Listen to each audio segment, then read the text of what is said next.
Etiefoɔ, mekyɛkyɛ obia. Greetings, family. Peace of Christ be with you all, wherever you are watching me from. Peace of Christ be with you, okay? I hope you can hear me loud and clear, okay?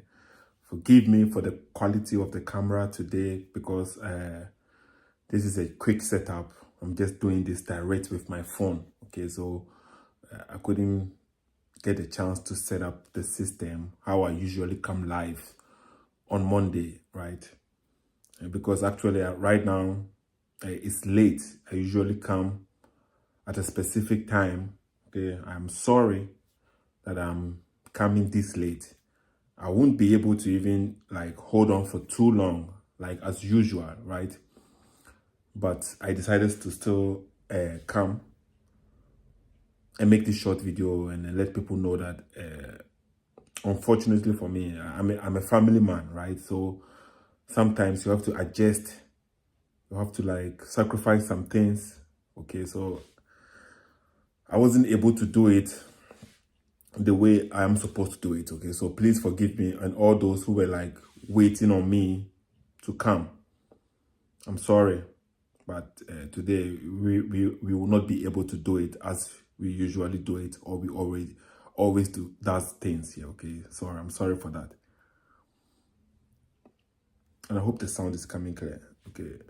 Please, so if you can hear my voice sound loud and clear, please, you can type in, you can just give me notification, everything is okay. And then if you look at the title, okay, of this streaming, I've given out my telephone number. Okay, so that is a WhatsApp number only call. You can call in case you have any question for me. You have something to say, you want me to say something. Okay, let me see, because I think I can expand this a little bit.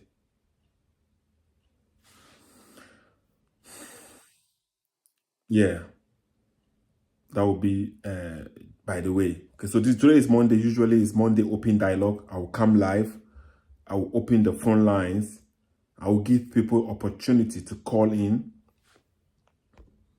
Okay, so that we can have conversation, we can have a debate or a discussion about whatever I have said previously in my videos or on my platform. The platform is Seto SSK on YouTube, okay, or Seto SSK TV on Facebook. So whatever I have said, whatever you think you want me to make clarification, as usual, you can call in.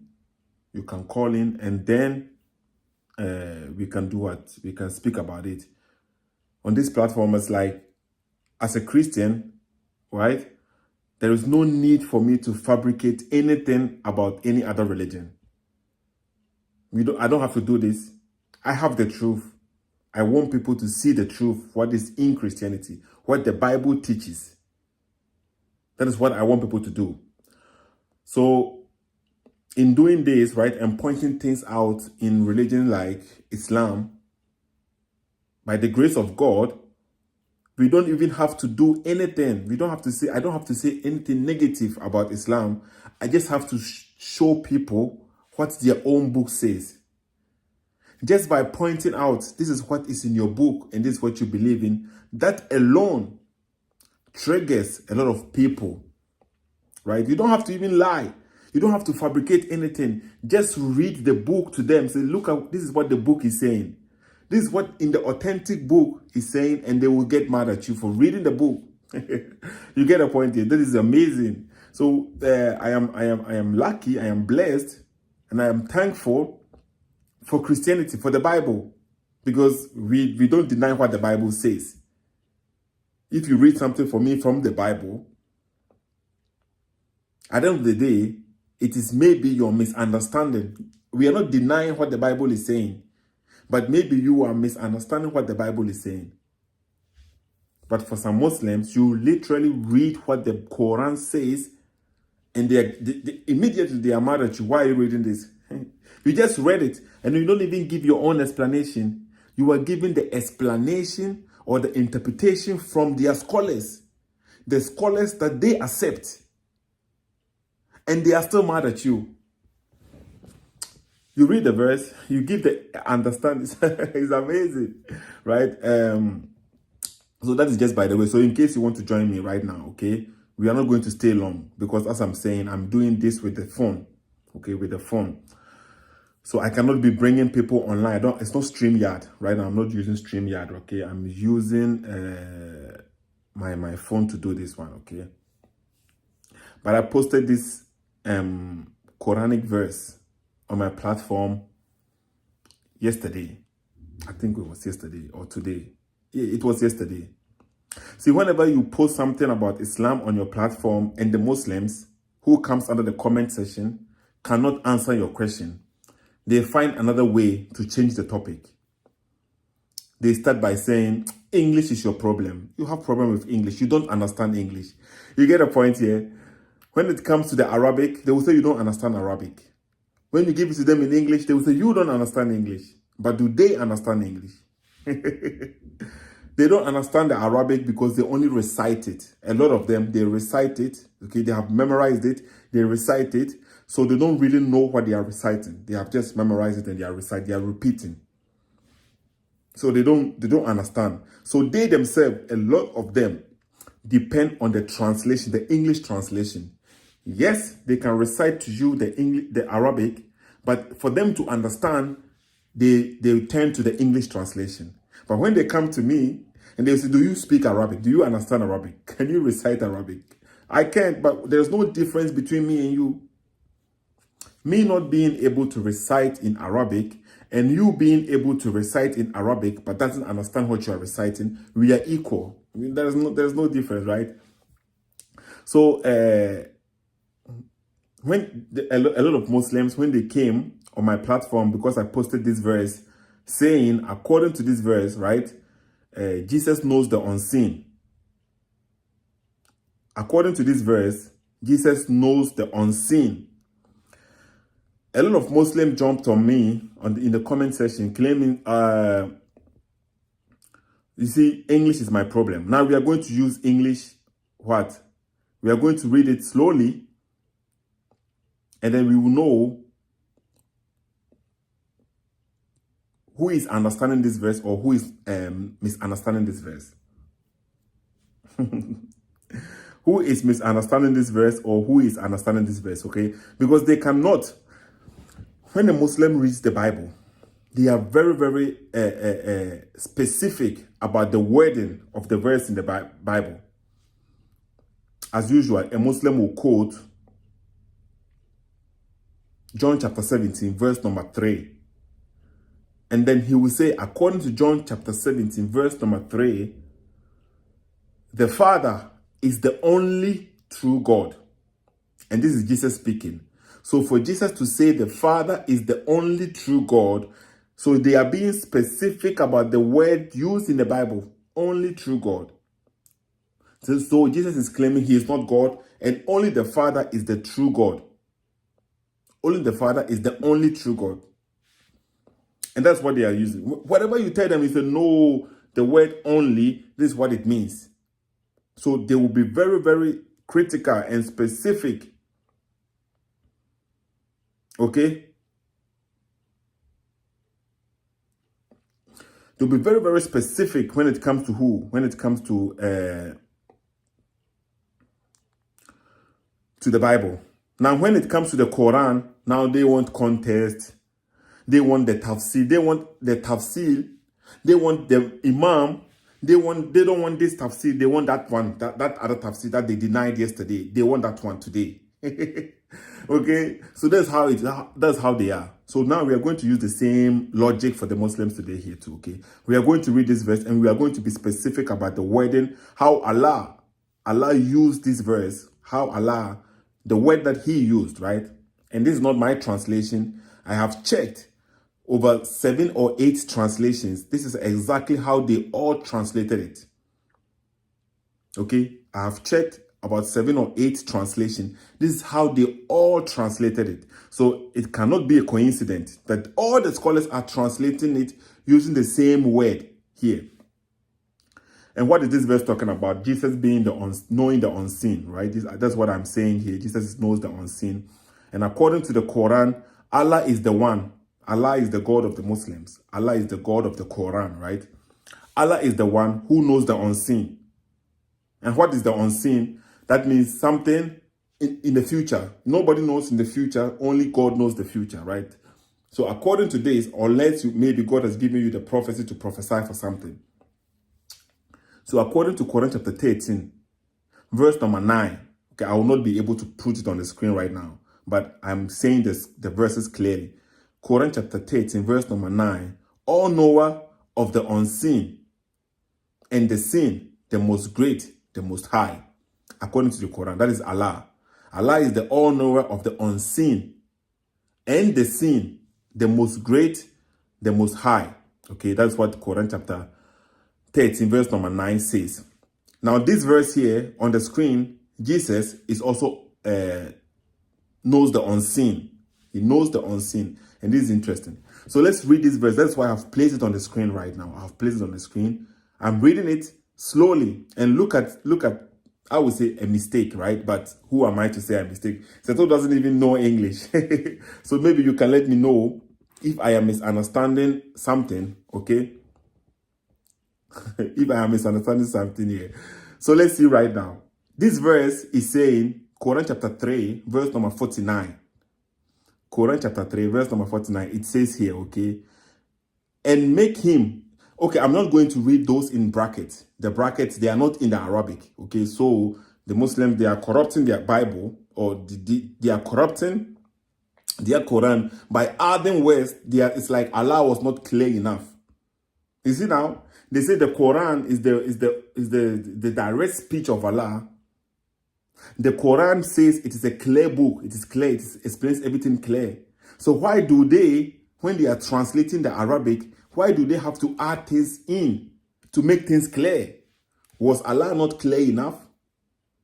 You get a point here. So let's just read what they said, okay? And a messenger to the children of Israel.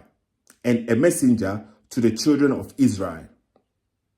Indeed, so Jesus is the one speaking right now, okay? He's speaking in the Quran. Indeed, I have come to you. So listen carefully. This is a very, very crucial statement. We are using the logic of the Muslims to do this because we are going to be specific. So this is what Jesus is saying. And if I am wrong, please correct me, okay? If I am wrong, correct me. Indeed, I have come to you with a sign. Listen, with a sign. So he is coming to them with a sign from your Lord. In that I designed for you from clay, like the form of a bird. Then I breathe into it, and it becomes a bird by permission of Allah. So according to this statement, Jesus is the one speaking, and he said he is coming with a sign. So to my understanding, if the Quran is really from God and God Almighty, and he sent someone to bring a sign, the word is a singular, it's just a sign, one sign. That's how I am understanding it. So he has to perform a sign, not sign. He didn't say here, according to this verse, he's not saying, I have come from your Lord to bring you signs, so that it will indicate he is going to make multiple signs. So in this verse, when we are being specific, like the Muslims are when it comes to the Bible, the Jesus speaking here said he came with a sign. So is he going to perform only one sign to prove his point, or he's going to do multiple signs? If he does multiple signs, that means something is wrong here, because he said he's coming with a sign, not signs from his Lord. According to this verse, I am basing everything on this verse. So what do you think? Is it a mistake for him to say he came with a sign, and then perform more than one sign? Is it a mistake? Let me know in your comment section, okay? So, according to this verse here, Jesus, okay, in the Quran, the Isa in the Quran, he said he came to them with a sign. And what is the sign? The sign here is he, Jesus himself, is going to I design from clay, okay, like the form of a bird. Then I breathe. So the breathing is coming from him. I breathe into it and it becomes a bird by permission of Allah. So according to this sign here, it is by permission of Allah. To give somebody permission to do something, if you know, that means maybe the person has the ability to do it. Right? If the person has the ability to do it, I have a son. If I have a car, right, I'm not going to permit my son to ride my car because I know he doesn't have the ability to do so. He's a child right now. He's a child. He doesn't even have driving licenses. So I am not going to permit him. I'm not going to give him the permission to drive my car. But before I give someone the permission to do something, then I have to know that he has the ability. So even if this permission was granted, it never said anything about Jesus not having the ability or the power to do so. You get the point? So we can use this logic. Permission is not the same as power, having the power or the ability. We know that Ronaldo is a very fantastic player. Messi, fantastic player. Okay, me too, actually, I am a good player, but that is a different story, okay? I didn't get the permission to play. So you see the point here? So Ronaldo, being a fantastic player, he still needs the permission of the trainer, of the coach.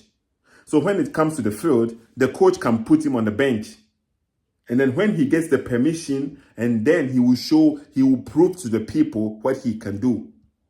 So in this verse here, Jesus is only being given the permission, but not the power, not the ability, the permission. That is two different things, right? But that is only one sign. But after that, he did another sign. That is why the verse is on the screen. Pause it. Reflect on the verse. Reflect on it. Read it slowly and reflect on it. And I have checked with many translations, since I don't read Arabic and I don't have to read Arabic, because Allah in the Quran never said anywhere that I, Seto SSK, from Ghana, have to learn Arabic before I can understand the book. No. Allah only said in the Quran, the book was revealed in Arabic for Prophet Muhammad so that he can make it clear for his people. His people speaks Arabic. I don't speak Arabic. He doesn't have to make anything clear for me in Arabic, okay? So I have got the message in English, which I understand a little bit, and I am using that to judge the book. You get a point here.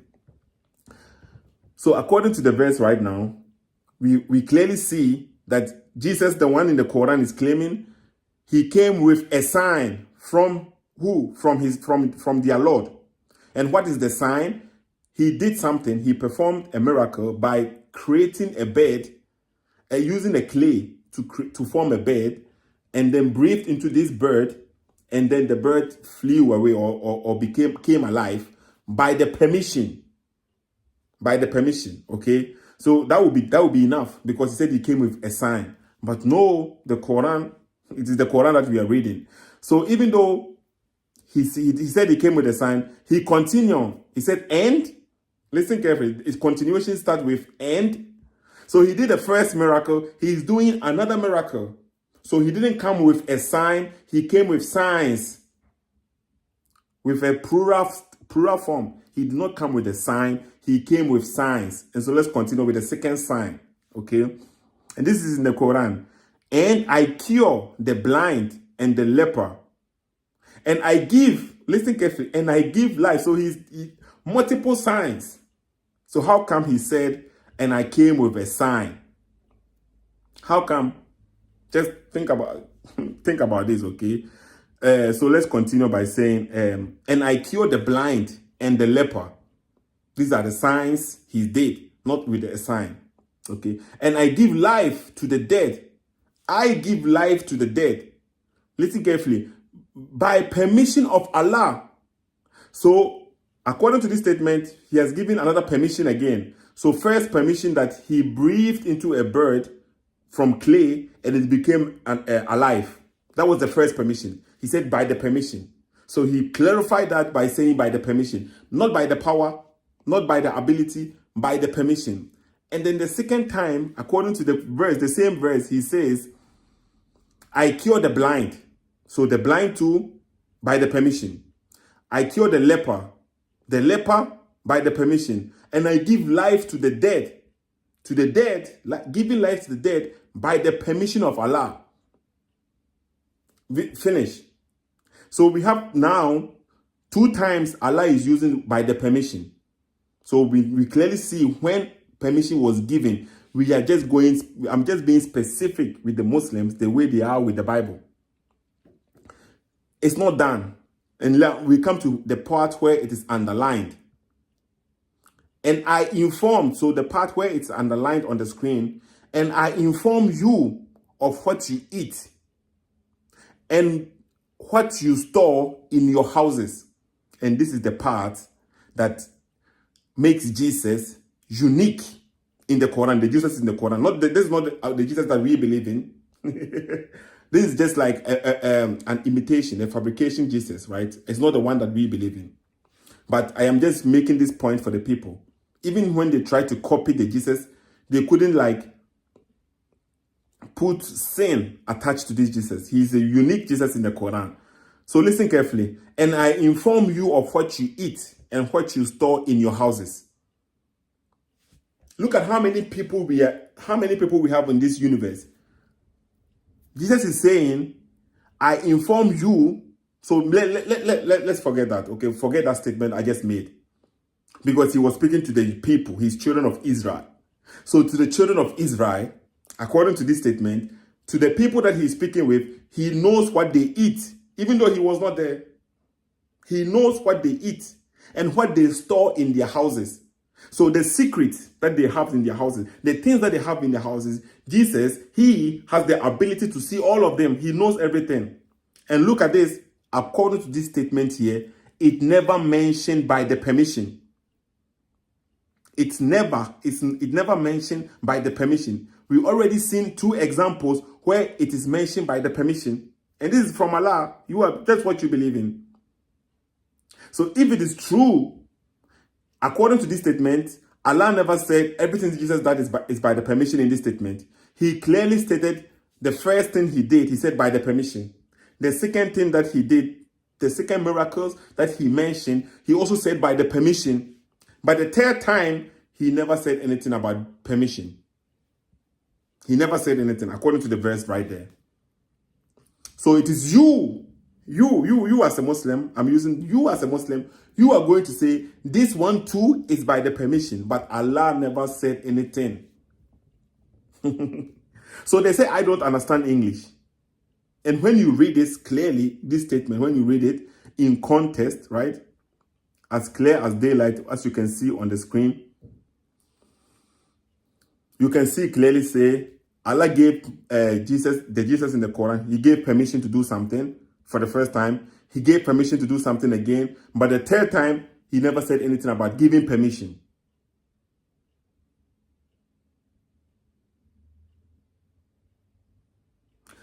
Somebody said, you see now, the number, somebody is saying he's calling the number several times, but it's not going through. Okay, the number is only somebody is calling. Let me try and call the person back and let's see. I hope it's a Muslim. So according to this statement too, okay, hello? Yeah, who is speaking? Where is speaking from? I'm speaking from Nigeria. My name is Inyar Izzedin Kagaran. Kagaran, I will just say. Okay, Kagaran, are you a Christian? Are you a Muslim? I'm a Muslim. Okay, nice to have you here, Kagaran. Okay. So I'm listening to your program. Yeah, okay. Before I bring up my allegation, I will advise you learn the Quran very well before you come live and be saying what you don't know. Okay. This is an advice. I will go into your allegations. And what does it mean to learn the Quran very well? What does that mean? Yeah, you have to go to school, learn the Arabic language of the Quran, because the literal translation of the Arabic language can confuse you. But if it is with a scholar that knows it, he can guide you.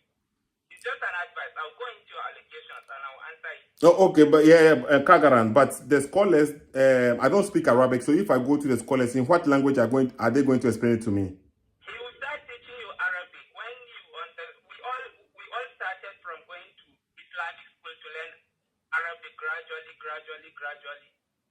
And that's, if you do that, you will start learning gradually. And before you know it, you become expert and you can attack Quran the way you want. You can attack Islam, but you have to know the basics. Okay, so you are saying if you don't speak Arabic, you cannot understand the Quran. Is that what you are saying? You cannot get it in detail. You can, because even now you just made another mistake. But I'll go to it. Don't worry. No, I just want to understand. So you mean so that it's the Quran or Islam is an Arabic religion? It's an Arabic religion. Without Arabic, you cannot understand you cannot worship your God properly. Is that what you are saying? That's not what I'm saying. And you shouldn't put words into my mouth. It's a question. I was asking you a question. Okay, that's not what I'm saying. Even if you don't understand, what I'm saying is you shouldn't come out publicly claiming and telling people what you don't understand. So okay. You don't have to come out and tell people what you don't understand. If you have a problem, that's why the Quran says, "Fas'alu ahli dhikri in kuntum la ta'lamun." If you check something and you have problem in it in the Quran says, "Fas'alu ahli dhikri." Ask the ahli dhikr. Ask the people that know it very well to explain it to you. That's the advice the Quran gives. And that's the same advice I'm giving you. So when the Quran said this, hold on. So the verse that you just quoted for us, right? Do you know the verse and the chapter of this verse? Hello? Yeah, Kagaran, I can hear you. The verse that you just quoted, do you know the chapter and the verse? Yeah, I can check the Quran quickly and tell you. Now, okay, please check this Quran quickly and tell me this. Because the one that you just quoted for me right now, even though you said it in Arabic, right? This verse is telling you to go to the people of knowledge. According to the Quran, who were those people of knowledge? They are the people that know the Quran, of course. The verse, it is in the chapter number 16, verse number 43 of the Quran. 1643. Okay, so please explain to us, according to this verse, according to the Quran, who are the people of knowledge? Who are they? Hello? I can hear you. Okay, I can hear you too. So according to the verse that you yourself you quoted, okay, 1643, who are the people of knowledge? Who are the people of knowledge according to the Quran? Who are they? The people of knowledge are the people that know the Quran in detail. Is that what the Quran said according to Quran chapter 16 verse 43? You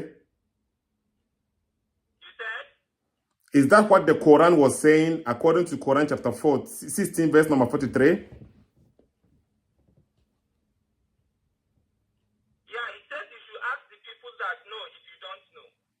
Okay, and according to the Quran, who are the people, this verse that you just quoted, you are the one who said I shouldn't come online and speak about things I don't know. And now you know better than me, and you quoted the Quran. So in context of the verse that you yourself you quoted, who are the people of knowledge according to the context of that verse?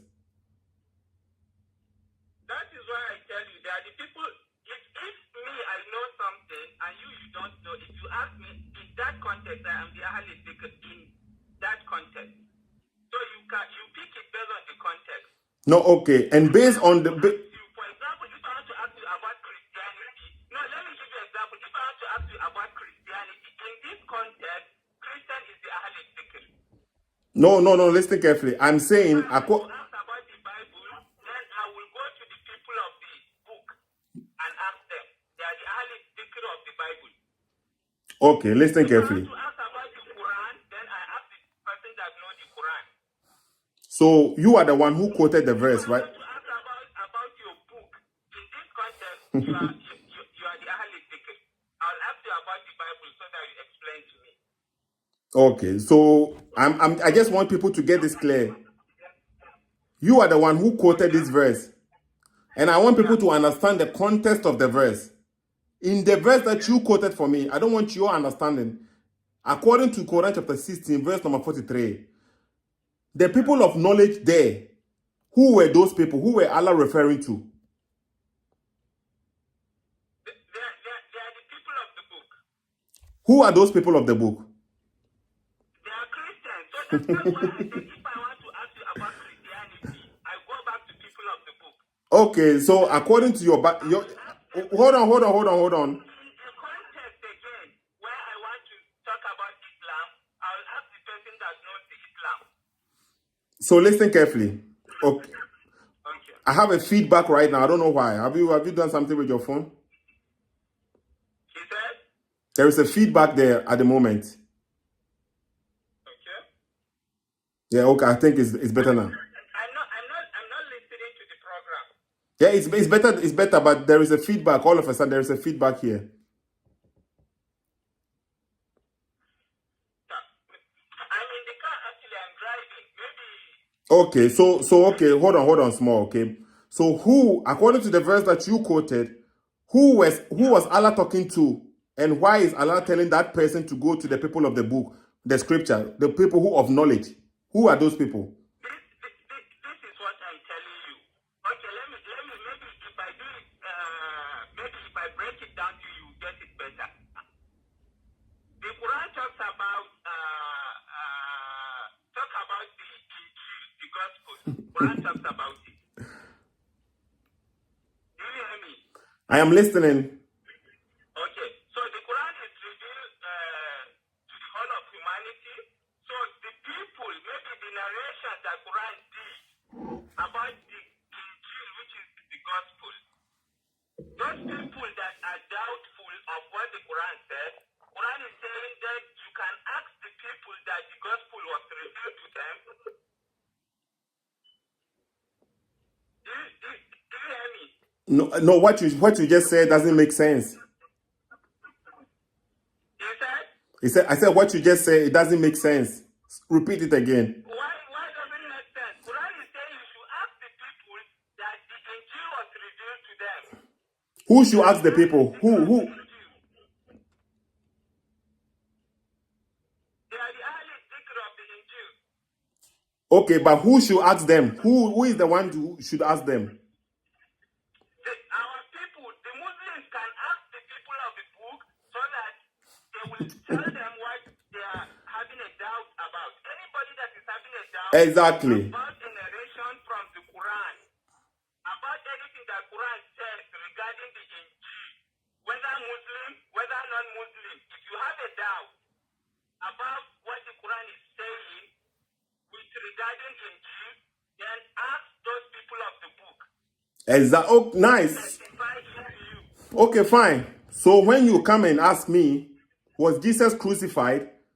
What you get a point. You should ask the people of knowledge, and that is us. That is what you're. I can ask you, was Jesus really crucified? If you tell me yes, he was crucified, since it goes against my book, then I will assume your part of the Injil that you thought Jesus was crucified is not the original Injil.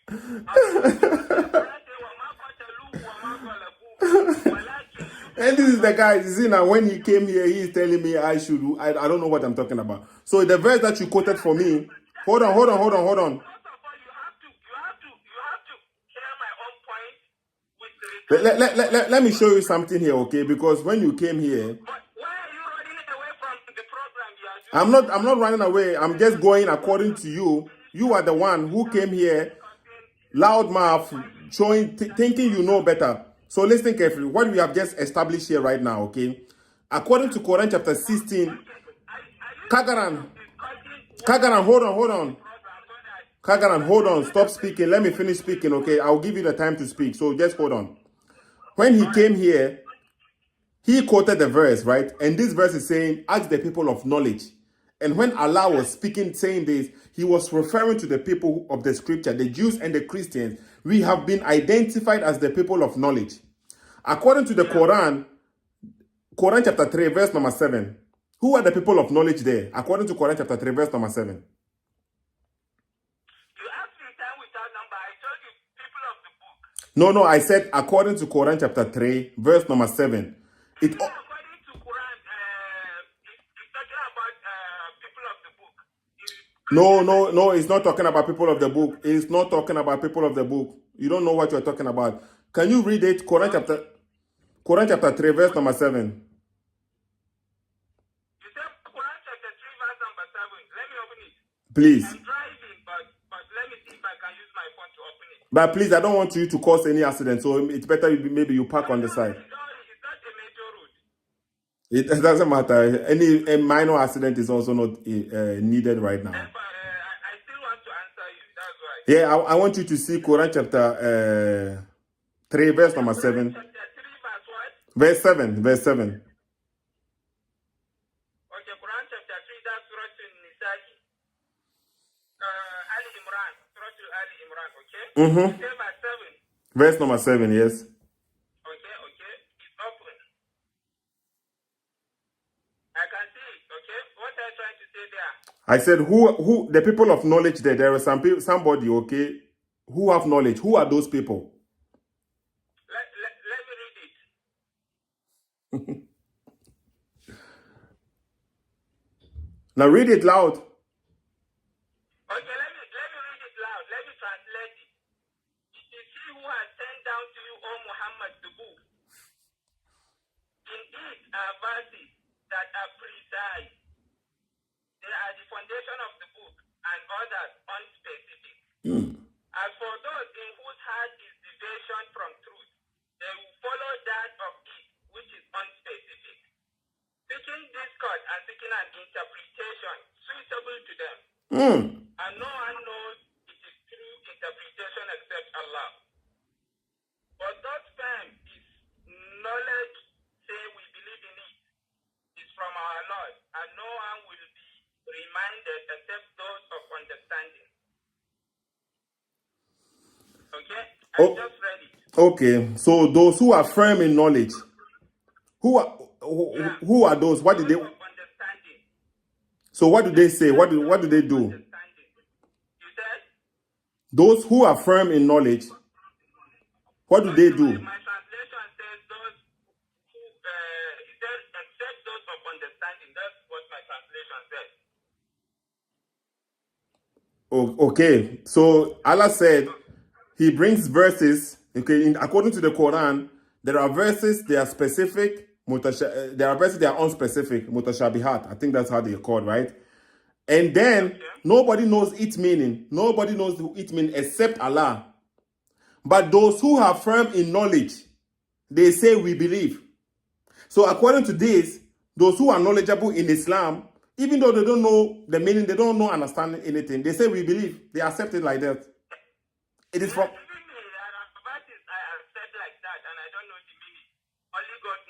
Only God knows. So listen carefully. According to the knowledgeable people in Islam, they don't know, but they say we accept it like this. And that is what is called knowledgeable. Yeah.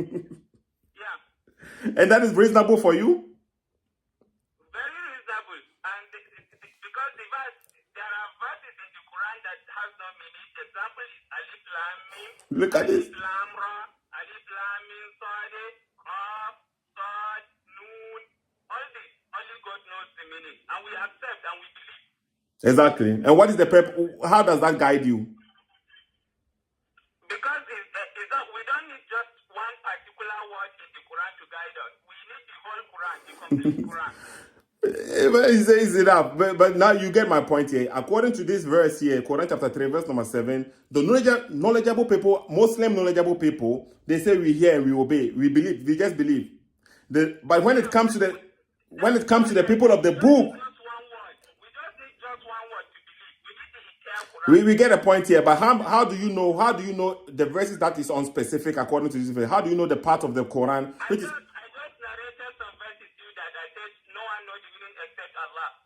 Yeah, but that is not all of them.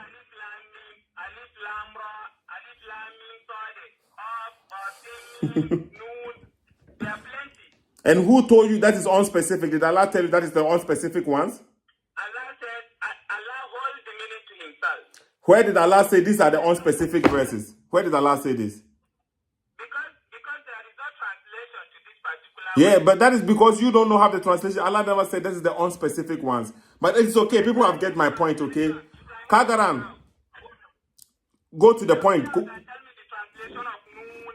When you go to the Ahmadiyya people will tell you translation of this. No, But you help me. The world is hearing you. The world is listening. What is noon? what do you mean? I cannot help you. If your God cannot help you, why should I help you? Go to the point. So if you don't know, there is no problem in saying I don't know. If you know, tell me. If you don't know, just say I don't know. We'll go to why you are doing the program. Okay, go. If you don't know the meaning, just say I don't know. I will not drag it. There's not my duty to tell you anything about your book. So just go. Tell me the point. Why did you call me? Read us about our book. It's not your duty, but because you think you have a point in Surah Al-Imran, you are telling the world. Now that I asked you, it's not your duty. But because you think you have a point to catch, you are telling the world. Now I say tell the world the meaning of noon, you say it's not your duty. Okay, so what is the point? Why did you call? So I want to see what I was saying wrong. Okay, just tell the world that I don't know the meaning so that we. I don't have to tell anybody. Kagaran, are you going to tell me what you wanted to say or not? Okay, I understand. You don't know the meaning. Now let's get to the point. You are talking about that number one. You raise a point that only God knows the unseen, and in the verse you quoted, because Jesus said in the Quran that He knows what people eat and what they keep in their store. So Jesus knows the unseen, right? Yes. Okay. And number two, you talked about sign. That Quran used the word sign instead of sign, plural. Why is the Quran using singular for multiple? Right? Okay. Yes. Okay. So let me start with the first one about what you said. Jesus knows what people eat and what they. He knows the unseen according to what you said. Allah said He is the one that only knows the unseen. You quote the Quran chapter number 13, which is true. Only God knows the unseen, but God can decide to tell His prophet what is unseen. I have a verse to defend this in the Quran. God can decide to tell the prophet what is unseen. Only He knows, and He can choose to let any of His prophets know. That is why if you read the Quran, it is mentioned in Surah Al-Jinn, chapter number 72, verse number 27. It says, Alimul ghaibi, fala yubhiru ala ghaibihi ahada. It's only God that knows the unseen. Only God knows. It is clearly stated. But if you read the next verse, Hold on. except that unseen that God approved from any of His messenger. If God approved to a messenger something that is unseen, and God decided to let the messenger know, what's the problem? The Quran says He can let any of His messenger know the unseen. He said, "Illa man irtaba min rasulin." He can approve it to any of His messenger of His choice. So what is the problem that you are dragging it, trying to make the Quran saying that nobody can know the unseen? This is the first point you read. And Allah said in the Quran that He can let any of His prophets know if He wishes. إِلَّا مَنِ ارْتَضَىٰ مِن رَّسُولٍ فَإِنَّهُ يَسْلُكُ مِن بَيْنِ يَدَيْهِ وَمِنْ خَلْفِهِ رَصَدًا. So what's the problem? I thought that the Quran talks about singular. He used the word singular in place of plural. This is the Quran. You have to know how the Quran speaks in general. You can't just pick one and capitalize on it. You have to know how the Quran speaks. That is why if you read the Quran in Surah Al-Anbiya, chapter number 91, Surah Al-Anbiya, chapter number 91, the Quran is talking about plural too. Yes, if you translate it into English, He used the word sign. Yes, it's talking about plural.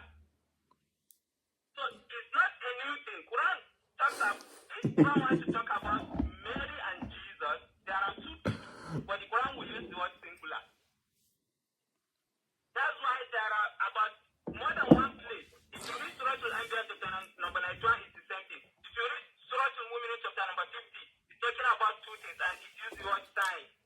So I don't know Kagaran. capitalizing on. Okay, but so right now, right, I'm reading Quran chapter 3, verse number 49. And this is what Jesus is saying there. It's not me speaking there. That's what your Quran is saying. Did the Quran say he came with multiple signs or he came with a sign, according to the Quran? He came with more than one sign. So why did he say, why is Allah telling us that he came with a sign? Why did, That is why I tell you that's the language of the Quran. what does that mean? What, is it the wrong language or is it the correct language? You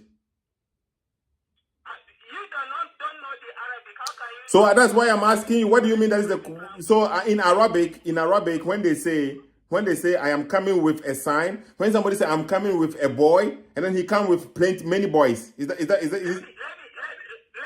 one good example. no, answer this question. Answer the question here that I have for you right now, because you are the one who called in. It depends on the aspect the Quran is talking. Oh. It depends on the aspect the Quran is talking. Okay, so the Quran is talking here. The Quran said, Jesus is speaking. Jesus said, I came with a sign from your Lord. Was that a true statement or was that a false statement? It's a true statement. He came with a sign. Then what are the signs? That's why he said. Did you hear what he said? It's a plural, like I said, but I gave you an example. No, don't give me. Stay focused, because you are the one, you are the knowledgeable one. You see, you are the knowledgeable one here, and I am questioning you. I just read what I read in English. Just like when the Muslim, hold on, Kagaran, hold on. When the Muslims, when they come to the Bible, when they read something, they don't go to the scholars, for the Christian scholars for explanation. They go to their sheikhs. Even when you read the Bible, No, are you saying because some of the Muslims are reading the Bible without going to the scholars, so you want to use that same thing and attack the Quran? what do you mean attack the Quran? Where is the attack here? We are just reading what the Quran says. What do you call it attack? Then if you read what the Quran says, then you should explain it based on what the Islamic scholars have said. Okay, so hold on. Allah said it in the Quran in many places. Allah said it in the Quran. The Quran is clear. It's a clear book. The Quran is explained in detail. The Quran is a clear book. Now you are here telling me I am reading what the Quran says. You say what this. You see now you are denying what Allah is saying in the Quran and accepting what the scholars are saying. Who is more knowledgeable? Is it Allah or the scholars? You said what? I said according to Quran chapter 12, verse number 111. Allah is saying in the Quran is explained in details, right? The Quran itself, not the scholars, not Sahih Bukhari, not Tafsir Ibn Kathir, not Tafsir Al-Qurtubi. Then Allah said the Quran itself is explained in detail. You get a point here. So I am reading the Quran to you right now as a Muslim, and you are telling me I should not read the Quran, I should go to the scholars. But when I go to the scholars and the scholars say something, If Quran is saying it is detailed to the person that understands it. Somebody that you are a Muslim, you are a Christian, and you know little about the Quran. There could be a Christian that don't even know anything about the Quran. The Quran will not be detailed to him because he doesn't know it. Okay, listen carefully, okay? Allah is the all-knowing God, and then he has written the book he has given us the book. He says, according to this verse, Jesus said he is coming with a sign, That is what Allah said. And then he gave a sign. He's talking about his miracle. Yes, but did he come with one sign or did he come with multiple signs? But these multiple signs, what are they? Are they miracles? Yes. So what are you saying? And I gave you example as God talks about Mary and It Jesus. is- Two different things, and it still talks about singular. Which verse are you talking about? If you read Surah Al-Anbiya, chapter number 91. Okay. Chapter 91. Chapter 91 is Anbiya. No, Anbiya, I think it should be chapter number 16, or let me check. Yeah, and 21. 21 is that. Number 91. Is it Anbiya? Check chapter 16, or I should check my Quran. Check your Quran. 21, but you. Okay. Let me tell you, Surah Al-Anbiya,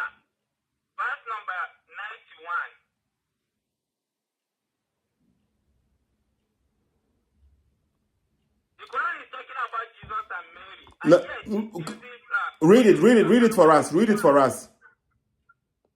chapter number 21. Verse number 91. Read it. Okay.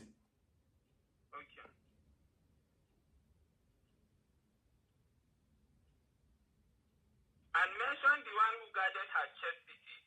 So we blew into her a garment through our angel Gabriel, and we made her and her son a sign. Two things, and still using a sign. What is wrong with you? So we and So I'm telling you, this is how the Quran. what do you mean? What you just read? He's speaking about Mary and her son, a sign to the word. What do you mean he used one word for both, singular word for both of them? So is Mary and her son singular or plural? It's Mary and her son. They are plural. But what does he never used a word to identify both of them? Are they singular or plural? This is my question. Look at the verse that you are reading. Read it one more time slowly, so people will hear what I say. Read it one more time. Okay. So we blew into her through our angel, and we made her. Hold on. Kangara, you said you speak Arabic, right? Hello? Okay, I can hear you. Yeah, I can hear you. So you speak Arabic, right? Yeah. Can you show me in the Arabic Quran where it says angel? That's what another thing, Christians, you are misunderstanding. When it talks about ruh, you misinterpret the word ruh.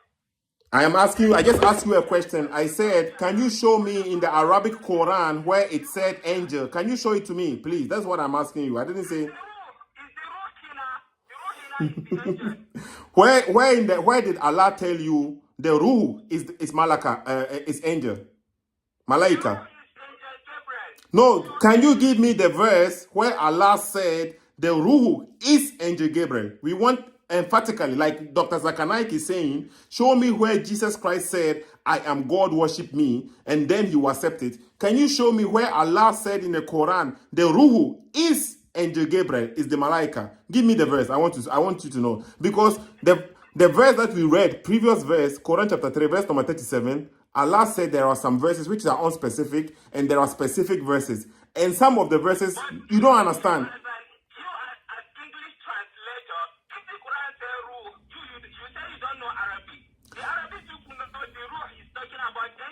No, I am asking you, where did Allah tell you? So hold on, okay?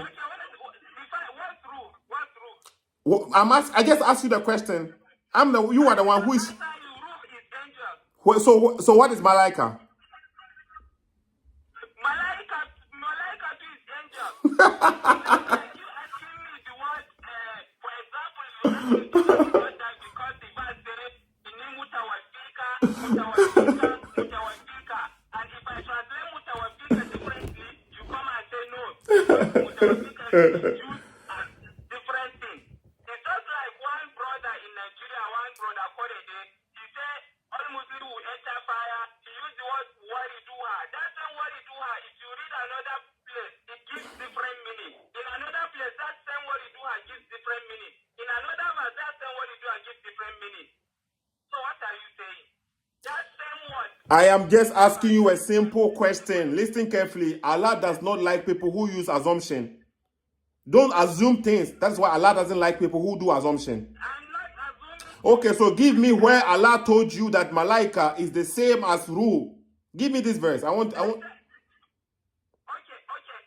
okay, let me ask you. Don't ask me anything. Just give me the verse, because you are the knowledgeable one who called here and you want to educate me. The ruh can be translated as angel, just like wariduha can be translated. No, where did Allah tell you that you can translate Ruhu as angel? Where did Allah say this? In this context, ruh means angel. Where did Allah tell you this? Because doesn't the Quran say Jesus Christ, according to the Quran, right? He is the word of Allah and the Ruhu from Allah.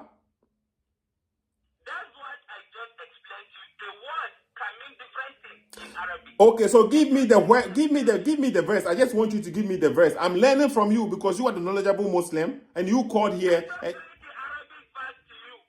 Yeah, but the Arabic verse, it doesn't say malaika. It doesn't say malaika. It doesn't say malaika, of course, because the word can also mean malaika. No, it can. Prove it to me. Prove it, because this one, what you are saying, I don't have any. I don't trust you. So Now you just give us a place where God said, where a spirit from God translated as ruh.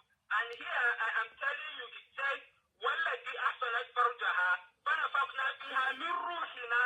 And the word ruh in this context is angel. In another context, it can mean different things. according to who? Just the way I explained to you, the one word, waliduha, can mean to enter. That same waliduha can mean to come close. Just the way I explained to you, mutawashika can mean to raise something. That same Amazing. You see now. So first of all, Kagaran, you have failed. First of all, to prove to us that Allah gave you any audacity or any permission, right? By the permission to say Ruh is the same as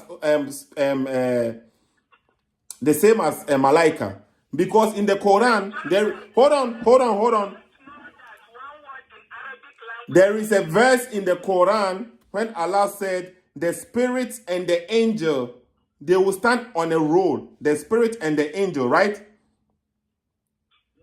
the way you don't know one word in Arabic can have multiple meanings. You will see Pepe today. Let me see. Let me get this verse. Okay. So listen carefully. Allah says here in the Quran, He sent down the angels with the spirit. Sorry, give me a quotation, give the verse. 16 verse 2. 16 verse 2. You said Surah 16 verse 2. Yes.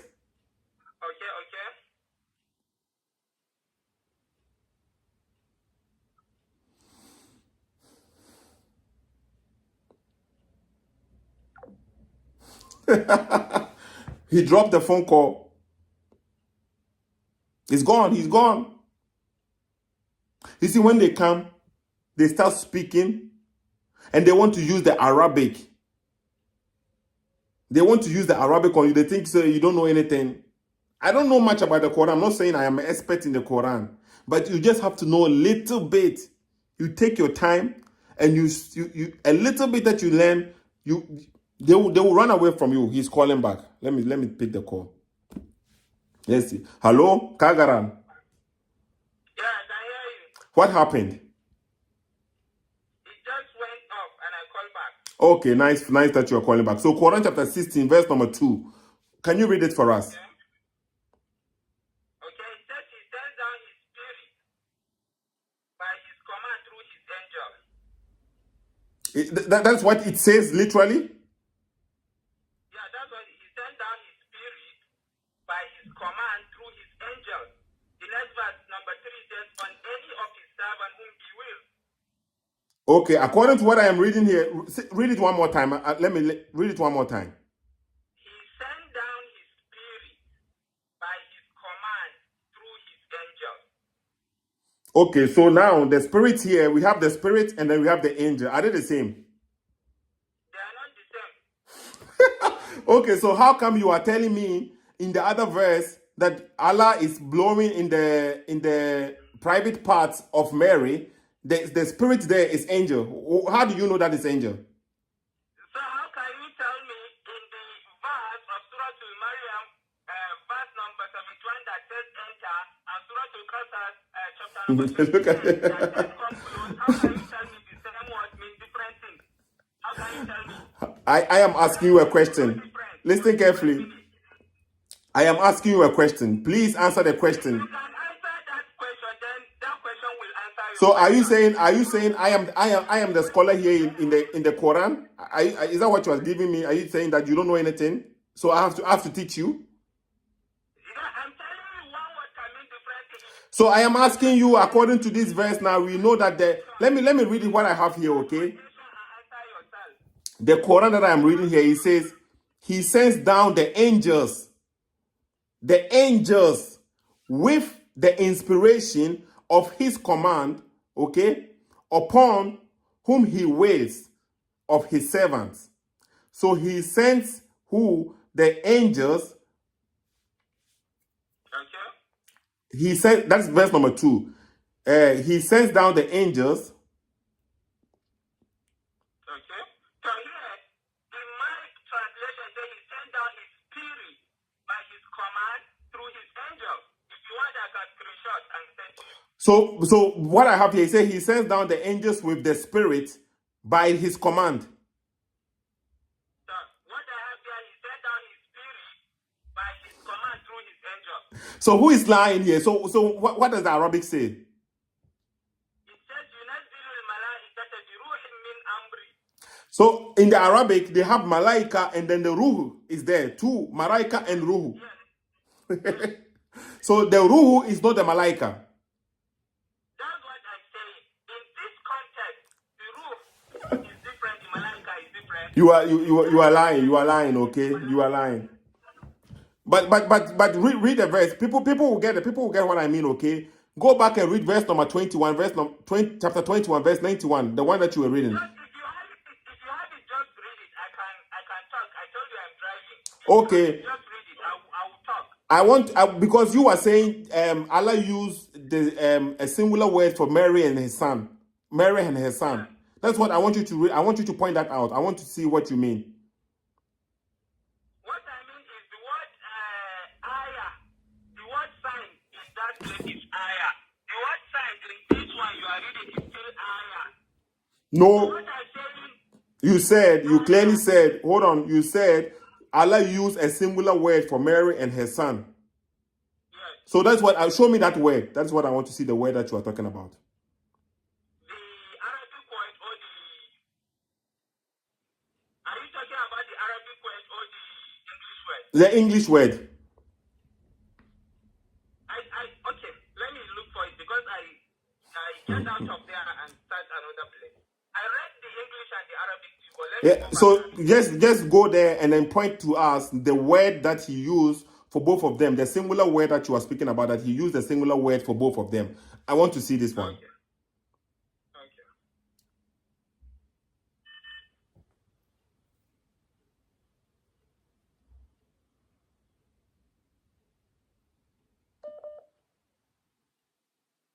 Because another Muslim brother is calling in, okay? I just come across because as I'm searching that one, there is another one in Suratul Mu'minun.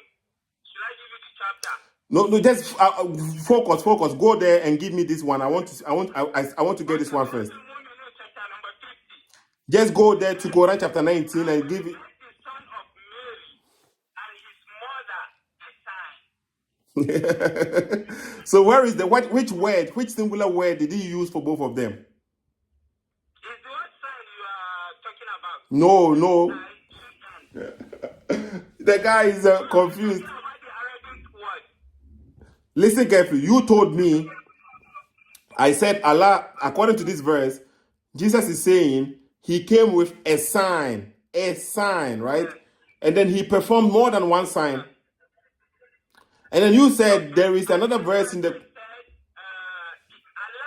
and we made the son of Mary, we made Jesus, the son of Mary, number 1, and his mother, number 2, a sign, plural, and yet a sign. What do you mean? Mary and they make. This has nothing to do with the multiple miracles. We made Jesus, the son of Mary, Uh-huh. this is one, and his mother, a sign. Yes. We're talking about the word sign in plural areas. That's why I'm. No, you are confusing. According to the Quran, right, when Allah says maybe Jesus is going to be is a sign for mankind. He is a sign for mankind. The sign is singular, but mankind is plural. Doesn't mean the sign has to be plural. He is a sign for mankind. That is a normal statement. There is nothing wrong with it.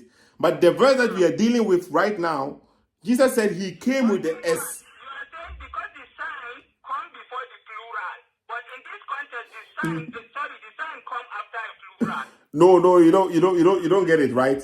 let me give you an example, right? If I tell you I am coming from the president of Nigeria with a message, listen carefully, with a message for you. That means I have a message, a specific message. But if I then continue giving you multiple messages, something is wrong. Because I was sent with a message. Because the multiple message come after the time. What do you the guy doesn't understand what I mean. This is English. Yeah, it is English, and then that is the problem here. The president is singular, but the message is plural. That's what you are saying. So according to the verse here, okay, I hope people are getting this and people should record this and post it, because they are the one who attacks me for not understanding English. Yes, you said the president as plural, but multiple message. The president as singular, multiple message as plural. No.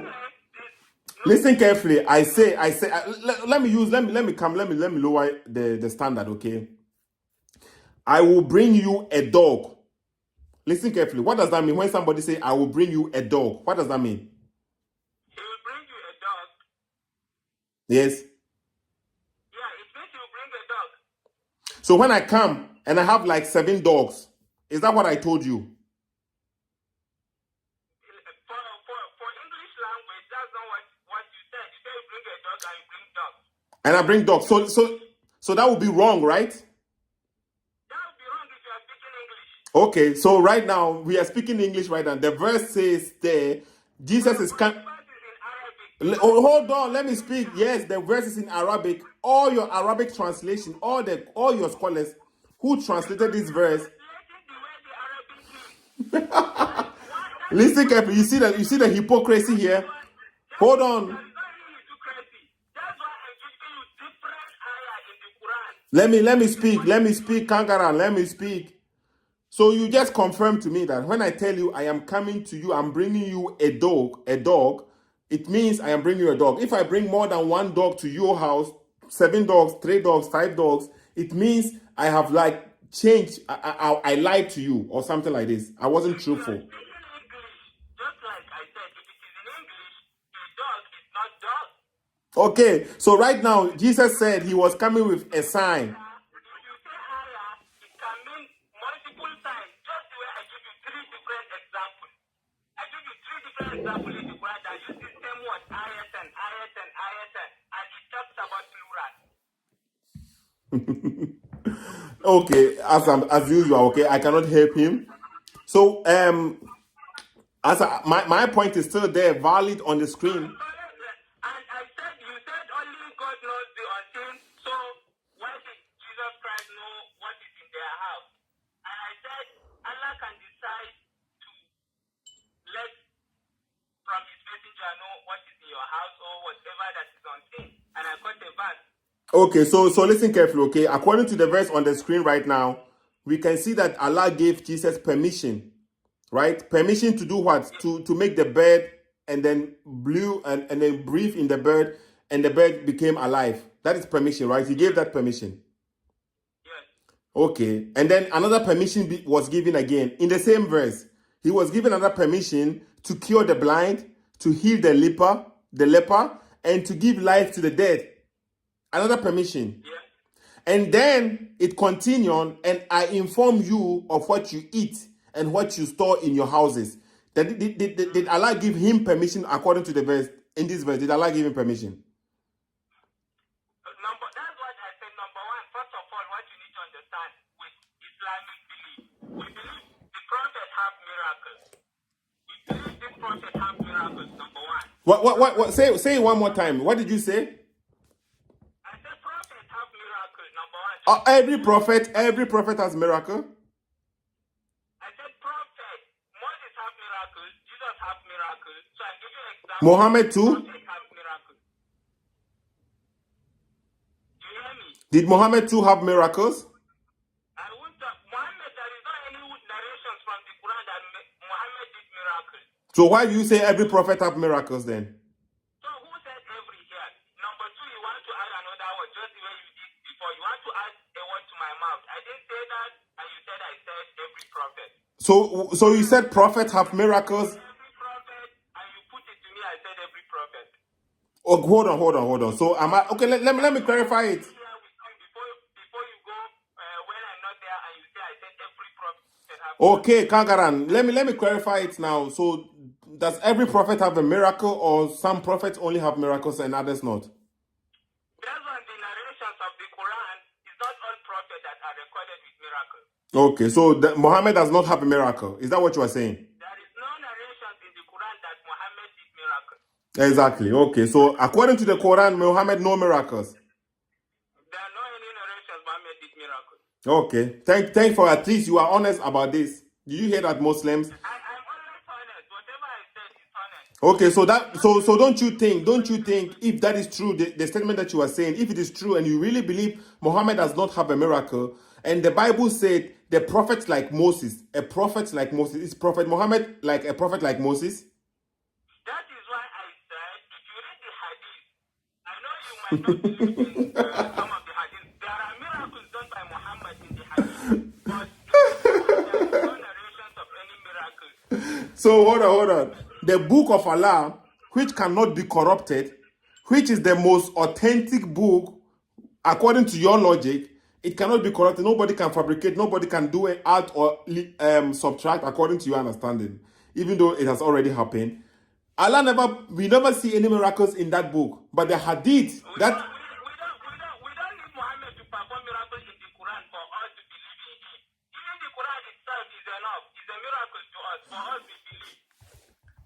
where did Allah tell you that the Quran is all the prophets that they came with the book, they all brought the book and they are from the same, if that's what you believe in. So what? That's why I said we don't need the Quran to tell us Muhammad did any miracles. So how do you verify him? Even how do you verify him? Look at the logic here. It is amazing. Muhammad raising up the dead or Muhammad doing some miracles in the Quran. We don't need to see that in the Quran. Okay, continue your statement. Okay, we want to know what you have to say. I have to pick somebody else. Okay. So like I said, number 2, Allah says in the Quran that only Him know the unseen. And Jesus.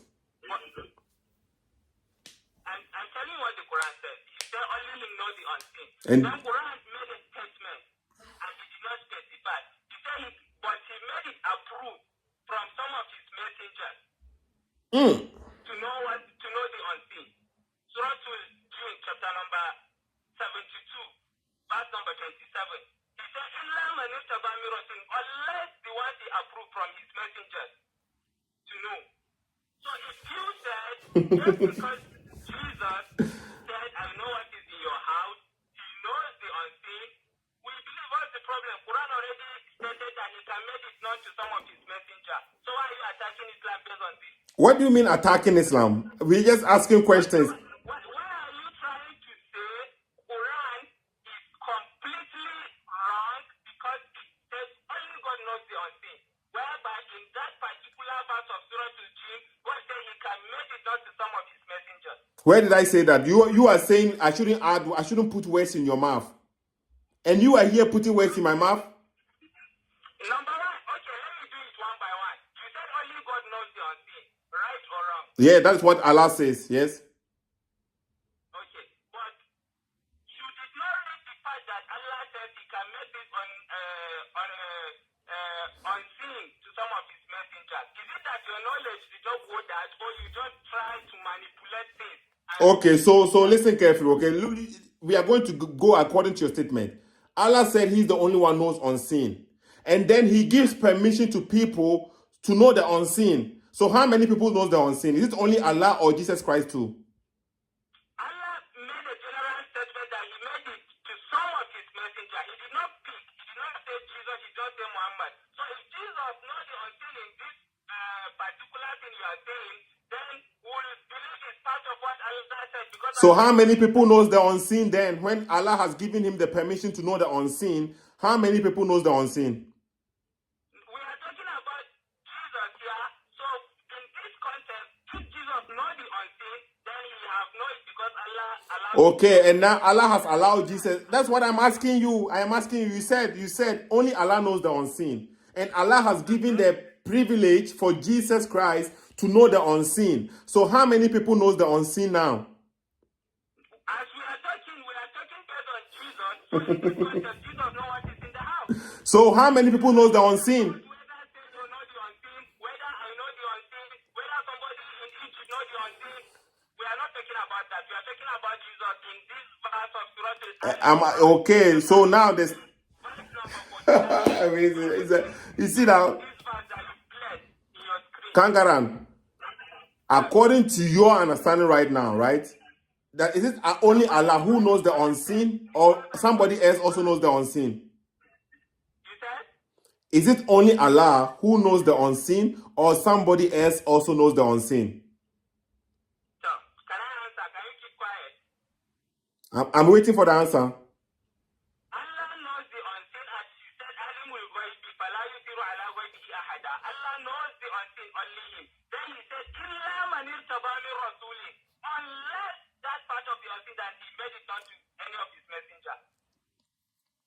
Okay, so what is the answer? The answer is Allah knows the unseen, and He can decide to let His messenger know something, to know the unseen too. Okay, and then according to this verse, He has decided, and then Jesus knows the unseen according to this verse. So how many people knows the unseen? This verse, Jesus knows the unseen because He is not in their house, and He knows what is in the house. Okay, so how many people knows the unseen now? Now Jesus knows the unseen. Allah made Him to know. Allah knows, and He made Jesus to know. Okay, so how many people knows the unseen? Jesus knows in this context by the permission that you ignore. Just the way Allah is raising the dead only Him, but He said Jesus raised the dead. It is My guy, God's permission. I'm asked one more time. According to the verse here, by the permission of Allah, according to you, how many people knows the unseen? In the third sentence, you said the permission is neglected in the third sentence. That is why I refer you to that verse. Okay, yeah, it is, right? According to the third sentence, the permission is not there. According to the third sentence, it is not there. The permission is not there. Then I refer you to that verse that God can decide to let any of His messengers know the unseen. So it's still under the God's permission because it's God that allowed Him to know. Okay, and now you have confirmed to me God has allowed him to know. And before the Quran says only Allah knows the unseen. So now, if God, my guy, Kangaran, listen to what I'm saying. You told me to keep quiet for you to answer my question. But when I am speaking, you don't want to keep quiet. When I am speaking, you want to speak in. Listen carefully. You are the one who have said Allah is the only one who knows the unseen. At the same time, Allah has given permission to some of His prophets to know the unseen. We have one example of the prophet who knows the unseen, and that is the verse on the screen right now. So if Allah has given him permission to know the unseen, how many people knows the unseen right now that you can verify? 2 people know the unseen. Exactly. Permission of Allah to Jesus. So you have confirmed. Listen carefully. According to you, People to see is still here. now, Permission you don't want people to know. You are still confirming it. okay, so my point is clear. According to you right now, there is only one person that we can confirm right now that he knows the unseen beside Allah. Is that what you are saying? By whose permission? By the permission of Allah, but Allah has given him a. Uncle, this is why you are running away. That permission you say is not there. You are running away from it. You confirm it. Listen carefully. Listen, okay? Is permission the same as ability? You just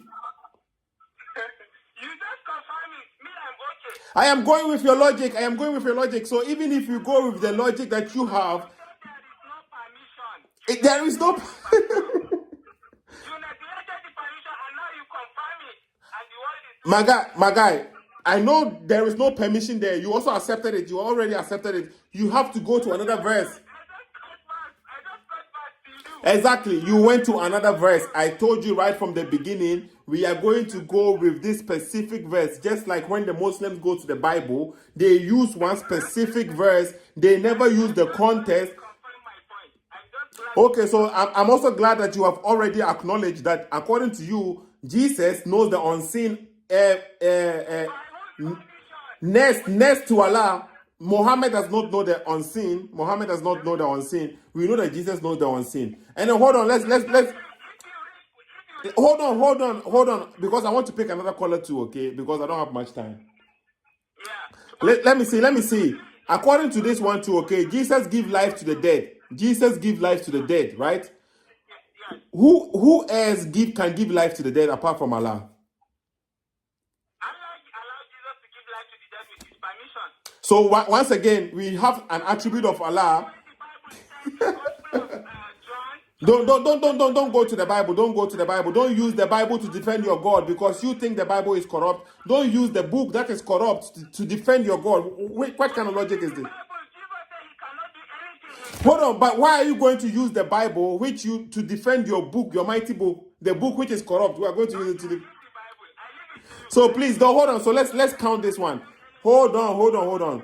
So right now we know that only Allah gives life to the dead, but Allah has given Jesus this permission according to your Quran to do the same thing, right? Allah is the only one who knows the unseen, but Allah has given Jesus this permission to know the unseen. Look at Jesus. Okay, how did Allah create Adam according to the Quran?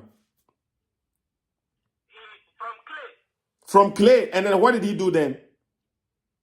Yeah, he blew life to him.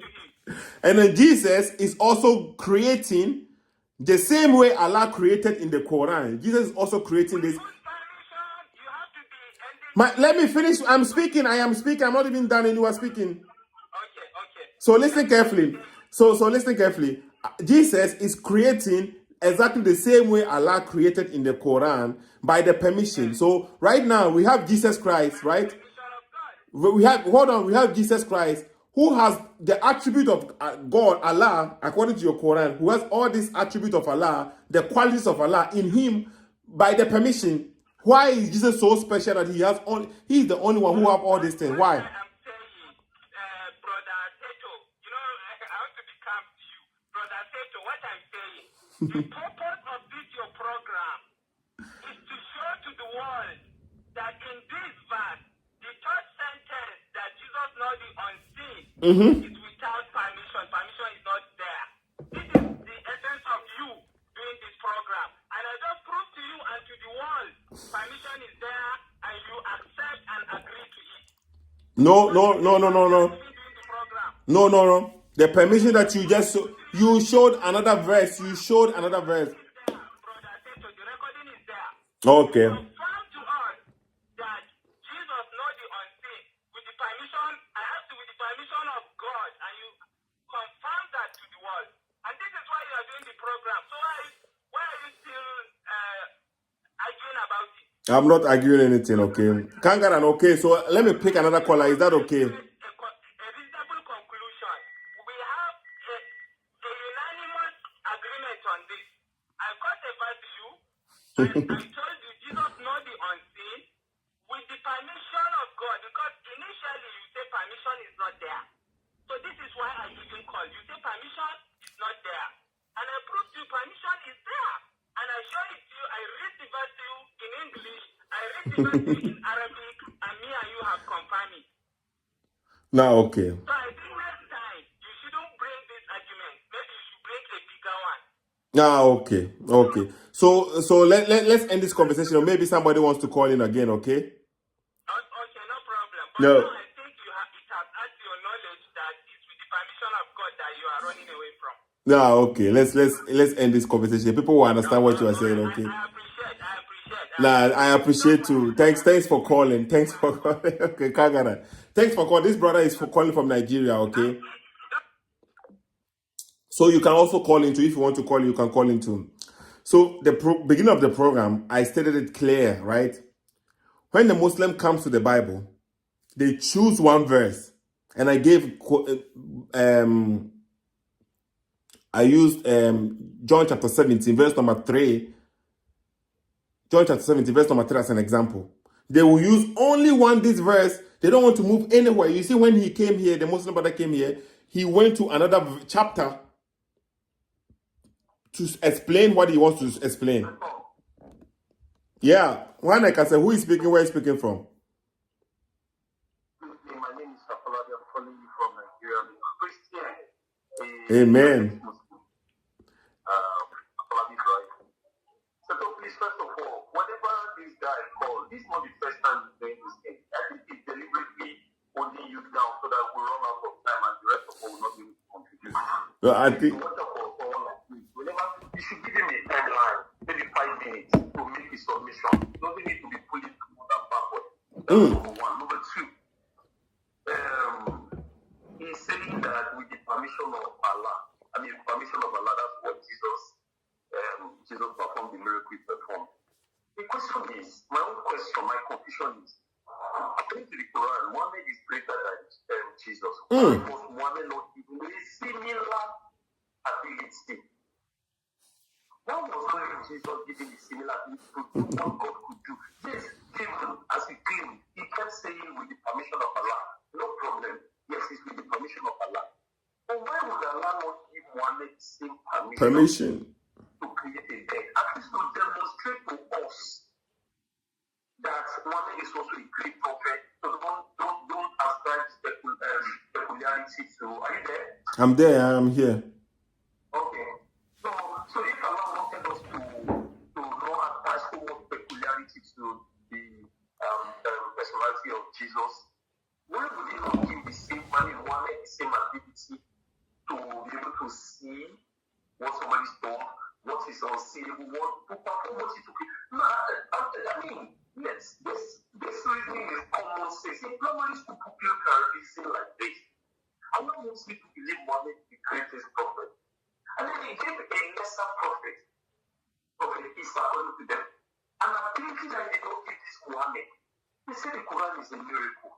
The miracle that the Quran was written is a miracle for God's sake. How is that a miracle? Somebody was telling me that when the doctor performs maybe a surgery and is successful, it's a miracle. And I said, no. You should go and use Google to find out what a miracle is. Miracle is when, human fail. What human ability cannot achieve, a divine ability achieves it.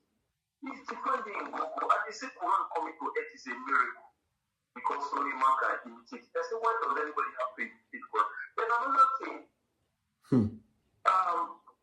they say, when the guy started this argument, he said you have to read the Quran in Arabic before you can understand. God wants the whole world to be Muslim. He wants the man in Nigeria to be Muslim. He wants the man in UK to be Muslim. And the man has to first go learn the language of another country, Arabic. God cannot interact with me in my own language. So I have to first learn Arabic. Now, if I take the Arabic to him, when I get to him, we see Arabic, all of us will be speaking when we get there. These people are really lost. Is it the God of Arabic or the God of the whole world? It's amazing. Me to a language before I can interact with him. Yes, I can pray to him in any language, but to read the Quran, I have to use Arabic. No, I don't get that logic. Why do I have to use Arabic to read the Quran, but I can use English to pray to him? Greetings. So it's something that is he God in Arab alone? Is not the God of the whole world? These people are just lost, and they will stop all you want to settle this.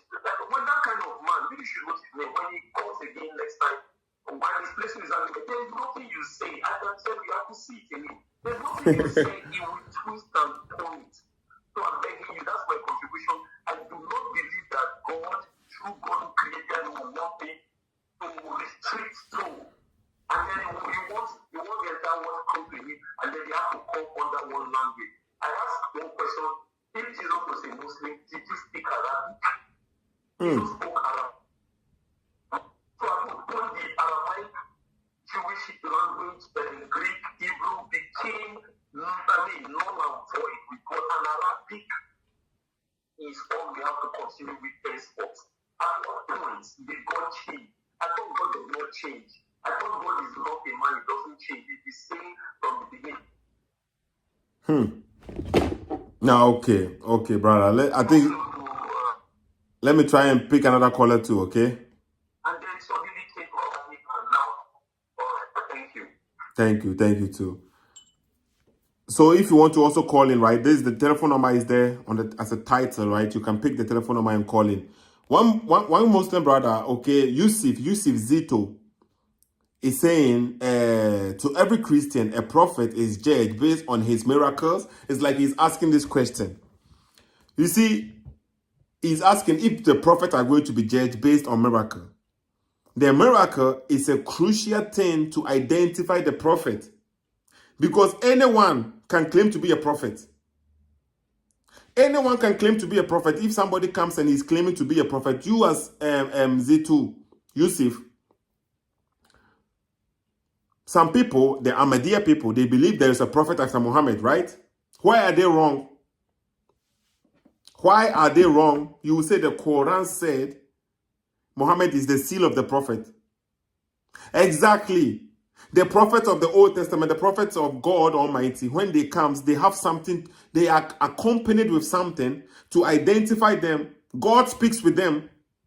The prophets, God speaks with them. God gives them miracle, because the people that they are going to confront, the people that they are going to guide or going to tell them the message, they have to convince them, they have to show them miracle so that they will believe.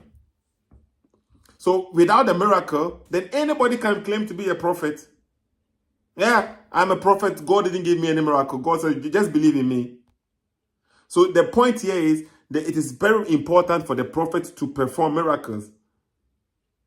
And then you claim that Muhammad is like the prophet, like Moses.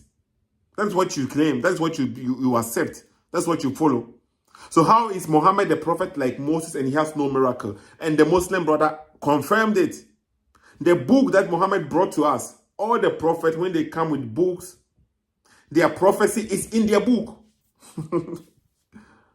You get a point here? Their prophecy is in their book. But according to Islam, the book that Muhammad is bringing for guidance to prove that he is a prophet, his prophecy is not in the book. He did nothing which is in the book that confirmed to us that he is a prophet. Even we can find in the Quran that Jesus is a prophet and then he performed miracle. And what was the reason for performing the miracle? So that they will believe. His followers, even though the followers believed in him, but the miracles will make them believe even more. And that's what the Quran says. So without the miracle, everyone can claim to be a prophet, and there's nothing going to hold. If I'm powerful enough, and if I have the ability to conquer the people, to impose my will on them, and for them to call me prophet, then I will do that, and they will start calling me prophet. If they fear for their life, they will start calling me prophet, but that will not make me a prophet. And if you ask me if we are a prophet, then show me this miracle, do this. I will say, no, God didn't. God said, I'm only a warner. You get a point here. So yes, the two, prophecy is very important. And miracle is important to identify you as a true prophet. Okay, it is very, very necessary. Let me see what the Quran said about Jesus making miracle. You see, when we come into the Quran, which is Jesus didn't bring, we see the miracles of Jesus in the Quran. But the one bringing the Quran, we don't see any miracles from him in the Quran. He's just reporting stories which was there before. Simple. So he's just reporting stories which were there before. Sometimes fables from Talmud, from books that is not even accepted as the word of God. His book stories are coming from there. Quran chapter 5. Okay, let me see if I can find this verse again.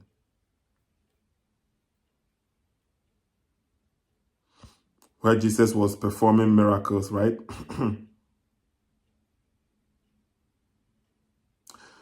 So according to Quran chapter 5, verse number 112, okay? Quran chapter 5, verse number 112, okay? I cannot place it on the screen as I do usually.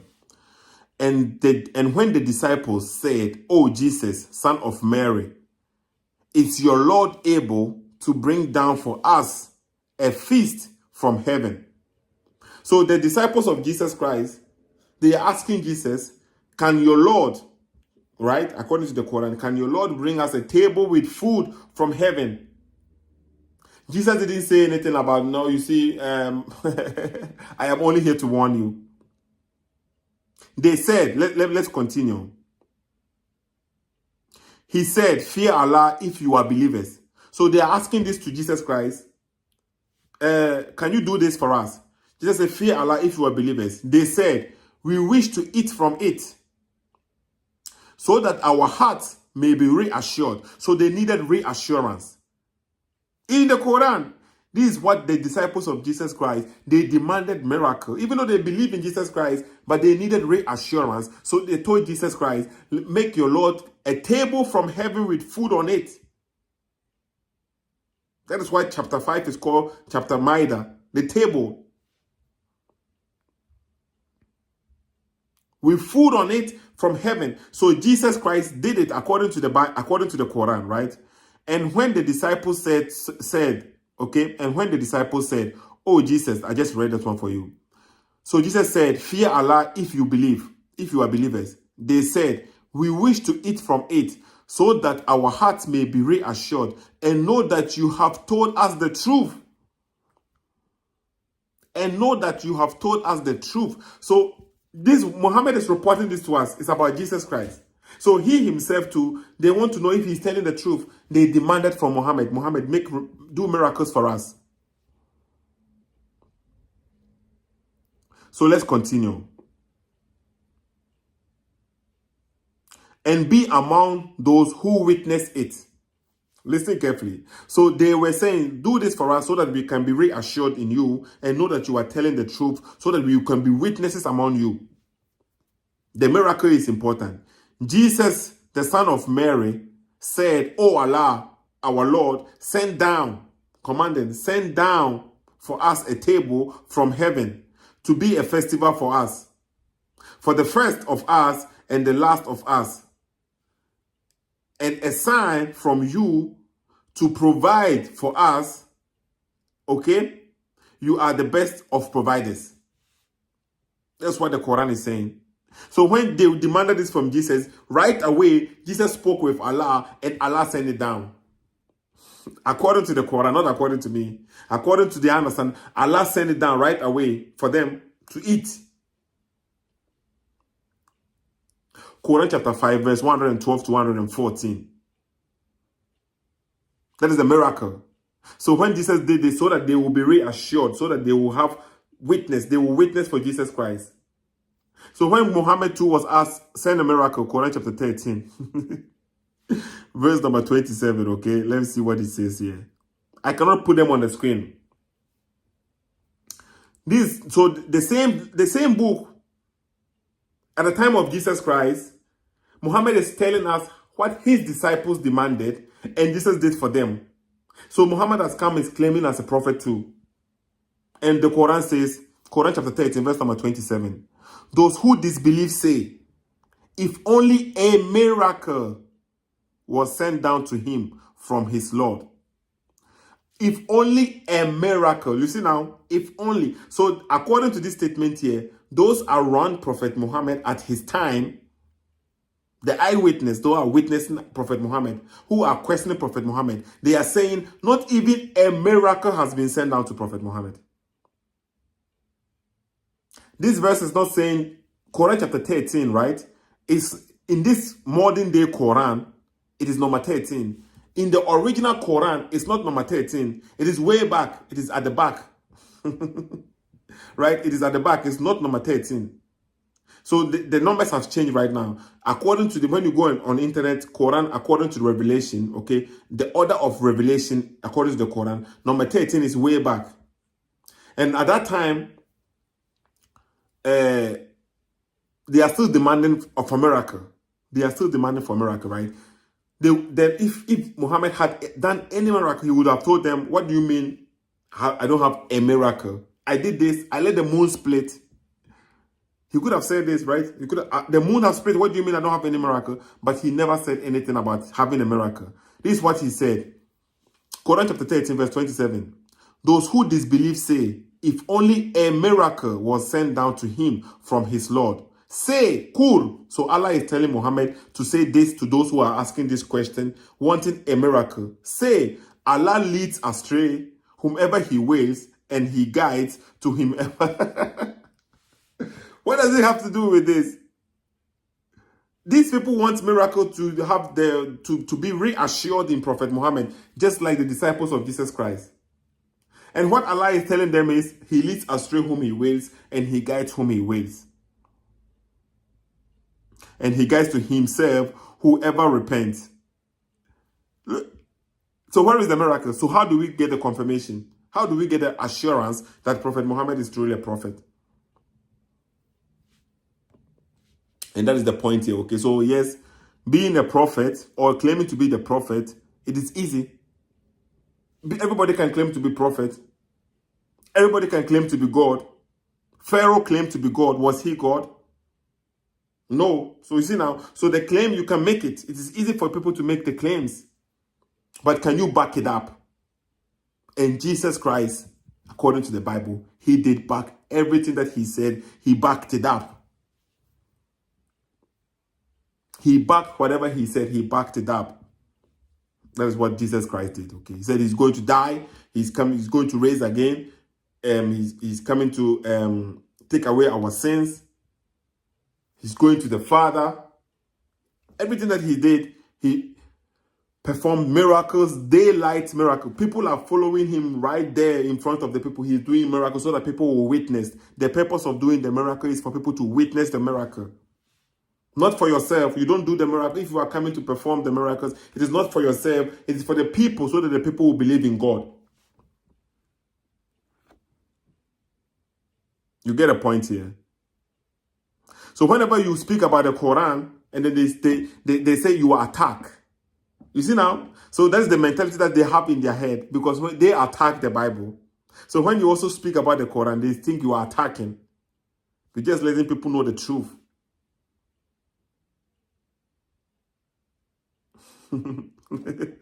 Look at somebody is saying here, okay, I'm sorry if I cannot pronounce your name properly, but it's a Bin Umar. Okay, let me use that one. Bin Umar. Okay, Abdul Nafiu. Okay, Bin Umar. He says he gets revelations from God through Angel Gabriel, right? That's a miracle. Okay, what do I have to say? According to you, is that not the standard? Didn't the angel bring all the books? Is it not the angel Gabriel who is bringing all the messages? So what is different about this? Allah has brought many books. 240,000, I think, is the number of messengers or prophet Allah has sent down. Let's say not all of them had books. Let's say half of them had books. So what is special then about the Quran? Because the word of Allah does not change.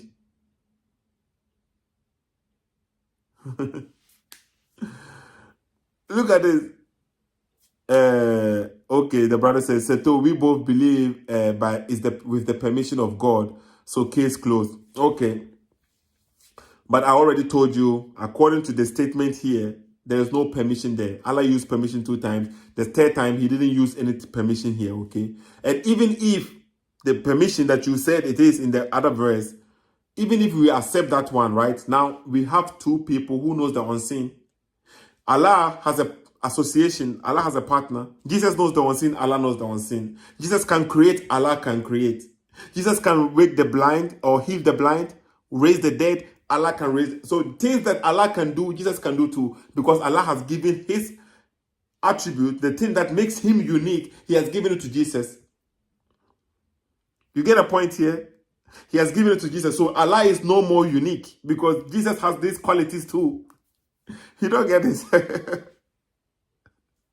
You don't get it, right? So in the Bible, there are things that only God has. Only God can create. That is it.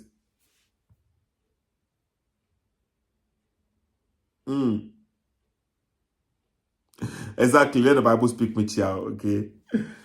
Michelle, it is okay. I think I made a point here. Okay. I wasn't able to set up the computer to come live as usual. Okay.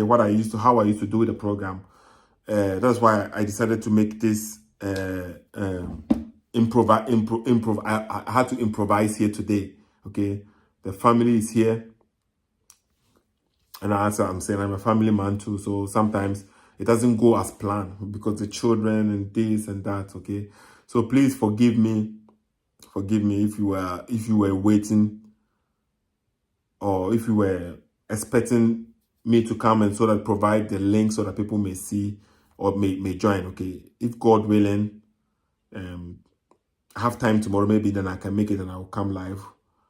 Okay, I'll come live as usual, the way I used to do. So it's clear, right? When we read the verse on the screen right there, the Muslim brother came, and I'm so happy that he confirmed that Muhammad had no miracles, right? And Jesus has all these miracles, and even miracles that only Allah has, or power. And as I say, okay, permission and ability, to have the power and to get the permission, they're not the same thing. So why would Allah give him permission? It never said anything about Allah giving the power to do so. So how about that?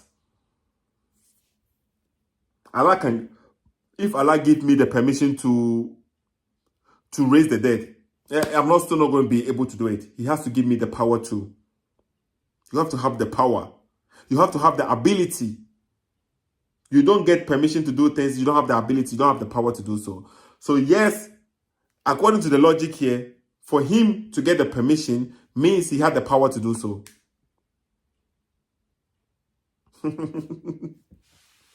Look at him. He says Elijah raised the dead in the Bible. How about that too? Without the Bible, as I'm saying, right? When you put the Bible aside, the Muslims tells us, right? If every book gets destroyed, all the books in the universe gets totally destroyed, the Quran can come back again within 24 hours. Let me use this word. Within 24 hours, the Quran will come back again because they have this in their head. So let's say there is no book, the Bible is gone. The Quran comes back within 24 hours. Now we have only the Quran. We don't have any hadith. Because all the books are gone. Hadith, you have not memorized the hadith. Even when they say they have memorized the Quran, which one have they memorized? Because according to their own story, 7 modes. 7 modes is which one did you memorize? But that is a different story. So if the Quran is down here as the only book in this universe, how would you explain these things that you are using Elijah as an example? How are you going to explain the Quran to me when Quran says Mary, the sister of Aaron? And I said, oh, so the sister of Mary, Mary is the sister of Aaron? Aaron, who is the brother of Moses? How are you going to explain this to me without going to anywhere and following what the Quran only says? They need the Bible. When they don't have any answer, they jump to the Bible for backup, for references, something so that they will use it to do what? They will use it to convince those who don't want to, like, maybe reason for themselves. Right? Who don't want to reason for themselves, they will use it. Let's say there is no book, there's only the Quran, and you read the Quran and you see the statement there, Mary, the sister of Aaron. How are you going to explain this, that Mary is not really the sister of Aaron? The Mary that gave birth to Jesus Christ is not the sister of Aaron. How are you going to explain this to us? Kagaran, how would you explain this verse to us without going outside from the Quran? Without using anything but the Quran. Because as I said, Quran chapter 12, right? Well, Quran chapter 12, verse 111. It says the book is explained in detail. You see, there is a Quran and there is Hadith for better explanation. So the Quran isn't explained. The question here is, let's say all the books are destroyed. There is no book, there is no Bible, there is no Hadith. The Quran is well preserved according to you. Even a 5-year-old can memorize the Quran or has memorized the Quran. So when the Quran comes back and you have only the Quran in your hand, how are you going to explain this verse for us? How would you understand the verse? Is the book explained in detail or not? That is what I am asking you. Just let's take the Quran for what it says, right? Let's see. Let me show you some verses from the Quran. Quran chapter 14, right? 41.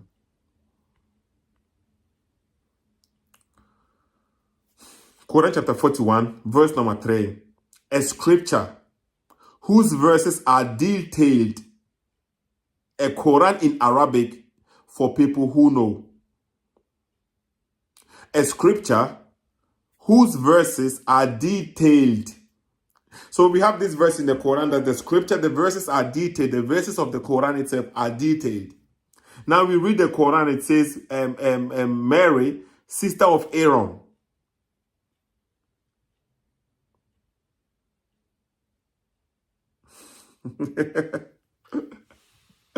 You see that? The Quran, it says, they're all over the place. They will say the Bible is corrupt. They cannot depend on a corrupt book. Even the corruption is in their head. But for the hadith, which they know for themselves, there is corruption in the hadith. They know it. That is why some hadiths are not even accepted. So for that one, they accept. Somebody tells them, oh, this one is Da'if. And somebody tells them, this one is Hassan. Somebody says, this is Sahih. Somebody, so they are not dependent on Prophet Muhammad. Never graded any hadith for them. Muhammad never graded anything. Muhammad never confirmed that this hadith is Sahih and this is Hassan and this is Da'if. Muhammad never did such a thing.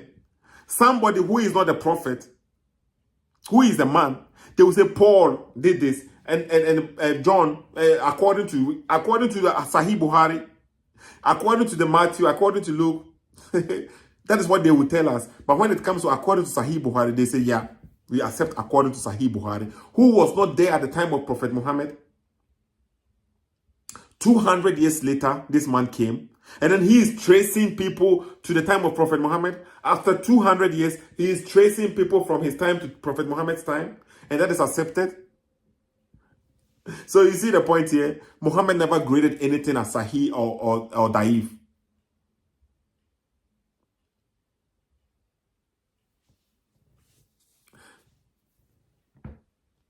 How do you know that the chain of narration is even true? So you accept whatever your sheikh is telling you, this is Da'if, we don't accept it. If you point it to them, oh, you say, oh, but it is Sahih. This hadith that I am reading, it is Sahih. They say, still, I don't accept this one. According to the hadith right now, the Sahih hadith, don't you have to circumcise your woman? Kagaran, can you answer this question, okay? Do you circumcise your women? Answer, Kagaran, if you answer the question, I want to know, do you circumcise your women? Because I know that you circumcise your men. Allah in the Quran never told you to circumcise anything. Allah said the religion is perfect. Quran chapter 3, verse number 5. Right? Allah said the religion is perfect. He never speak about circumcision. And then somebody now brought a book, another book, and then he said, Quran chapter 5, verse number 3. Okay, Quran chapter 5, verse number 3 is the reverse. I keep on switching them, okay? So, my bad. Allah said in Quran chapter 5, verse number 3, that He has perfected the religion. But He never spoke anything about circumcision. So, somebody then brought you another book called Sahih Bukhari, and then he said, who came 200 years later, and then he said, the prophet said you can circumcise. Where did Allah tell you this?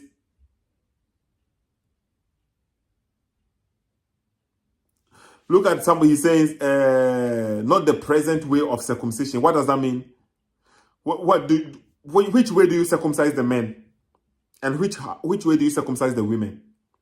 Because Allah clearly says, according to the hadith, if you're going on the hadith, women have to circumcise too. And where in the hadith does it tell you even when to circumcise? How many days you have to wait before you circumcise? So you are the people who are following books from men. Some people, you don't even know them. And then you turn around and come and attack the Bible. You attack Paul. Allah says in the Quran, we should believe what Prophet Muhammad says. Okay, listen carefully, okay? So whatever he said, we should accept according to Islam. So how do you know Prophet Muhammad said you should circumcise? Somebody is the one telling you Prophet Muhammad, but Prophet Muhammad never wrote. You see now? So now you are basing your faith, your salvation on hearsay. Like you will claim, oh, the Gospel of John, somebody wrote it, he need no eyewitness. If something is important for you as guidance, Allah would have put it in the Quran.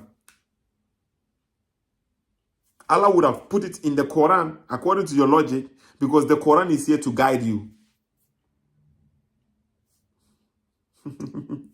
The Quran is here to guide you, right? But no, it's not in the Quran. Sahih Bukhari said yes, Muhammad said this, and this one said this. Have you checked the chain of narration? He said, Paul said, don't circumcise. Book of Luke, Jesus was circumcised. Who do you believe? Look at it. He doesn't even understand it. Paul never said, don't circumcise. It doesn't say it like this, right? It says the circumcision, you see now, the circumcision was in the old covenant. If you think you can circumcise as a Christian, but you are not doing this because you want to follow the old law, if that is the case, then you have lost. If you are doing it because of health issues or something like this, you can circumcise. But that is not the key point, that you have to be circumcised in order to be saved. No, that it's not there anymore. Okay? Because we are under the grace. We're under the grace. We are not under the law. We are under the grace. So we don't have to circumcise. You can circumcise, but you don't have to. And if you don't circumcise, there is nothing wrong with it. That is what Paul is saying there. But you circumcise, you force your children, you circumcise. Why? Then Allah tell you, was Prophet Muhammad circumcised? Exactly. If you circumcise and you are circumcising based on the laws, then Christ has no benefit for you. That is, you see now, you don't know the Bible, you don't know anything. That's what I was saying. So if you think you want to follow the laws of the Old Testament, then Christ has no benefit for you. Because we are not under the law, we are under the grace. And that's what Paul is saying. So if you are following Jesus Christ and you are circumcising, but not based on the law, but maybe based on other reasons, okay, like in my culture, maybe my culture we circumcise as a cultural thing, has nothing to do with the law. That is a different statement. That is a different thing. But it's not because I'm circumcising because I'm following the law of the Old Testament. That means what Jesus Christ did for me, I didn't accept it. And I think the law is better than what Jesus Christ did for us. That means he has no benefit for you. Okay? That is the understanding there. Now you tell me, right? Why do you circumcise your men but not your women? If you said you follow the hadith. You see the hypocrisy? Now, okay. You see, and the beautiful thing is, when you become a Muslim, now they are all focusing on Prophet Muhammad, who was an Arab man and lived and has his way of living as an Arab man. But now they have to follow him accordingly. So if in a Nigerian is becoming an Arab, a Ghanaian is becoming an Arab. So you throw away your own culture. Christianity is beautiful. No, it's not like this. I don't have to dress like somebody. You see now, you see the beautiful. I don't have to imitate. You see now, you take the lifestyle, the teachings, and then you implement it in your own culture, and you make it beautiful. Yeah, amazing. Okay, so I think it is clear. I don't have to keep going on too long. Okay, Jesus is sent only to the he said Jesus is sent only to the Israel. Okay, but even the Quran says Jesus is a sign for mankind. Jesus is a sign for mankind. So how is he a sign for mankind if it's only for the Israel people? No, but the Quran also says Jesus is a sign for mankind. A sign for mankind, not for only children of Israel.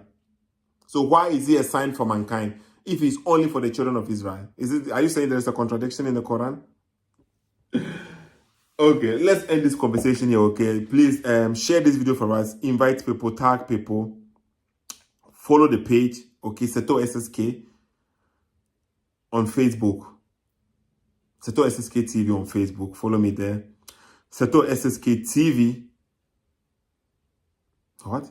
Seto SSK TV on Facebook. Okay, Seto SSK on YouTube. And I've seen a lot of people are on YouTube right now. Okay. At least they were. Okay, they were on Facebook. I can see that it has dropped. But those still there, thank you, okay? Please like the video before you leave. It helps a lot. It helps a lot so that people may also join us the next time that we come live, okay? We give Muslims, you see, when I come here, I try my best to give the Muslims opportunity to speak too. I try my best because why? I am speaking about someone's religion. And I'm not lying. Whatever I said, I am not lying. I don't lie. That's why when I'm not lying about it. So since I am not lying and I can back whatever I am saying up with references, I have to give them the opportunity. The Muslim brother came here. He quoted a verse. The verse goes against him. He quoted a verse saying, Allah said you should ask the people of knowledge. This verse, the Muslim keep on using it, but the verse was speaking about Allah, the Jews and the Christians. We are the people of knowledge. Okay, so that is amazing. Okay, and that is what I mean. So when I come, I open the phone lines. I try my best to give opportunity. You don't get this one. Sometimes when you go to a Muslim line, they will rather want the Muslims to call in. They are speaking about Christianity, but they will rather want a Muslim to call in, and then they will be like speaking with each other. No. You allow people to call in here so that we can have a conversation, interaction. And even though I disagree with you, disagree with me, I liked the conversation with Kakaran. I liked it because why? He made his point. I made my point. Nobody was insulting. And that's what I like, okay? Even though maybe we disagree, we have difficulties accepting what somebody is saying, but you don't insult.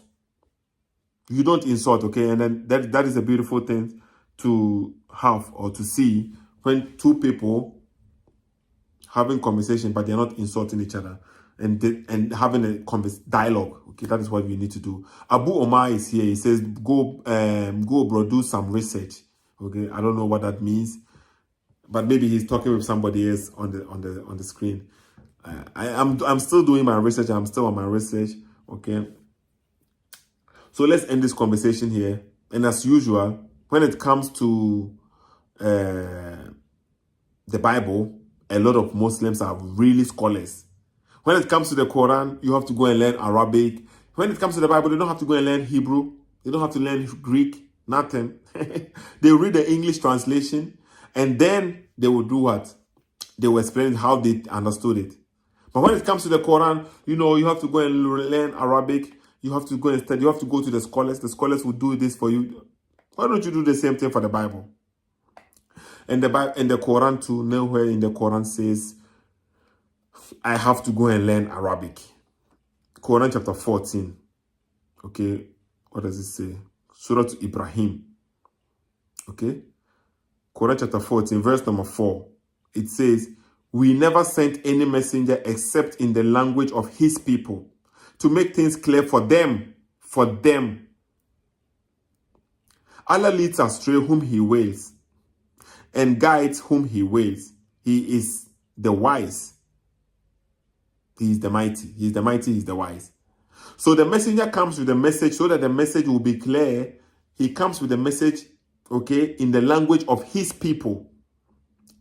So in my language, that I should receive this message, not in someone's language.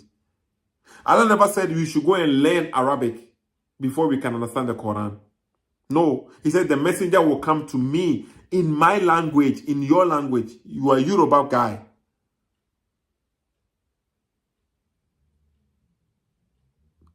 Okay? That's what Allah is saying, not that's what I'm saying. You are an Yoruba guy, so the message should come in your language. Allah never said the message is coming in Arabic language, so we should go and learn Arabic. No. Read it again, Kagaran. We never, listen carefully, never, and this is from Muhammad. Muhammad is the one saying this, so he is included. We never sent any messenger except in the language of his people. This Quranic verse makes it clear that the Quran is not for you. You don't speak Arabic. Because Allah, is he lying? You say no. And if Allah is not lying, Allah said we never sent any messenger except in the language of his people. So who is the messenger to you? You say Prophet Muhammad. Does he speak your language? You say no. So how is he your messenger? Because this is what Allah is telling us. To make things clear for them. For them. So the messenger is going to speak the language to make things clear for them.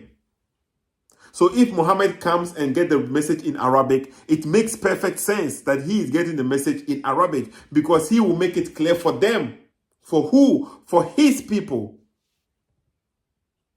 You get a point here. For his people. That is why the Quran keeps on saying the Quran is revealed in Arabic. The Quran is what? It is revealed in Arabic so that he will make it clear for them.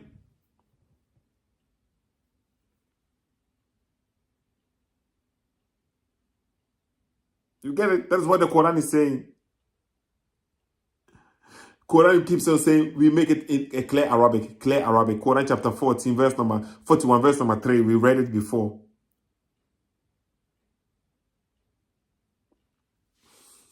Abu Omar is here. He's furious a little bit here. I can see a life that separates lives. Okay, I don't know what that means. Okay, Abu Ali, if you have the courage, okay,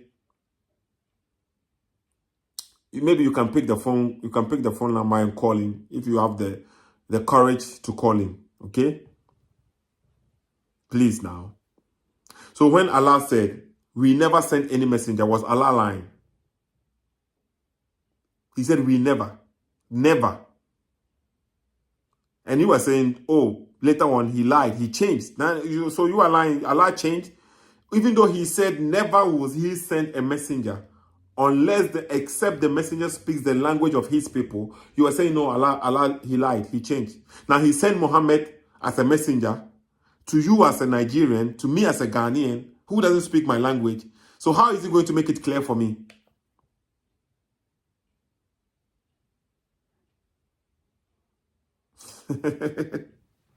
Abu Omar is crying. He's like, please now call. Why don't you call in? Just call in and let's see. Kagaran, don't call. I want Abu to call. Abu Omar to call in, please. Kagaran is calling again. Abu Omar, call in. Okay, let me see. I have to go, but let me give him one more time. One more chance. Hello, Seto. Yes. You don't understand again. What don't I Allah understand? Allah said he have sent a messenger with the language of his people. Just the way you have been saying, So you said maybe Allah lied. Allah did not lie. No. I'm asking, it was a question to Abu Omar. Yeah. Okay, because Abu Omar is saying this verse is not speaking about the past. Prophet Muhammad is not included. That's what he is saying, or at least that's what I am understanding from him. So I'm asking him, when Allah said he never sent that. So you mean he then changed his mind, or is he lying? Because now you're saying Prophet Muhammad is a messenger to you as a Nigerian with a different language.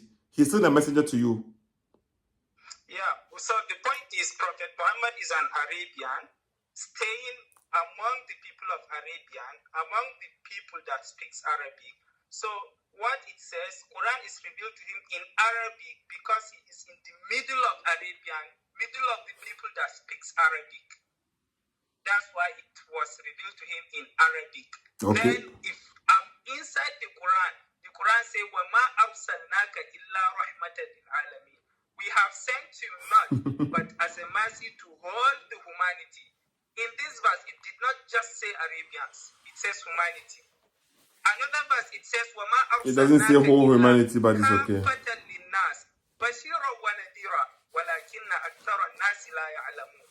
have sent you as a universal messenger. Universal messenger to all the humanity. So it's not restricted to Arabians. Okay, so how does that change anything? So is this a contradiction, or what are you trying to say? I'm trying to say it was revealed in Arabic. It means it's revealed with his own language because his people at that time in the Mecca were Arabians. They speak Arabic. Okay.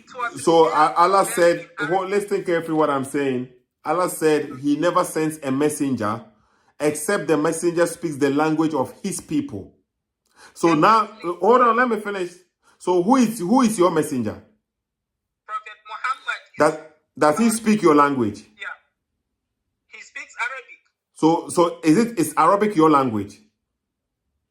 This is why I said you did not understand. Answer my question. Just answer the question. Is Arabic your language?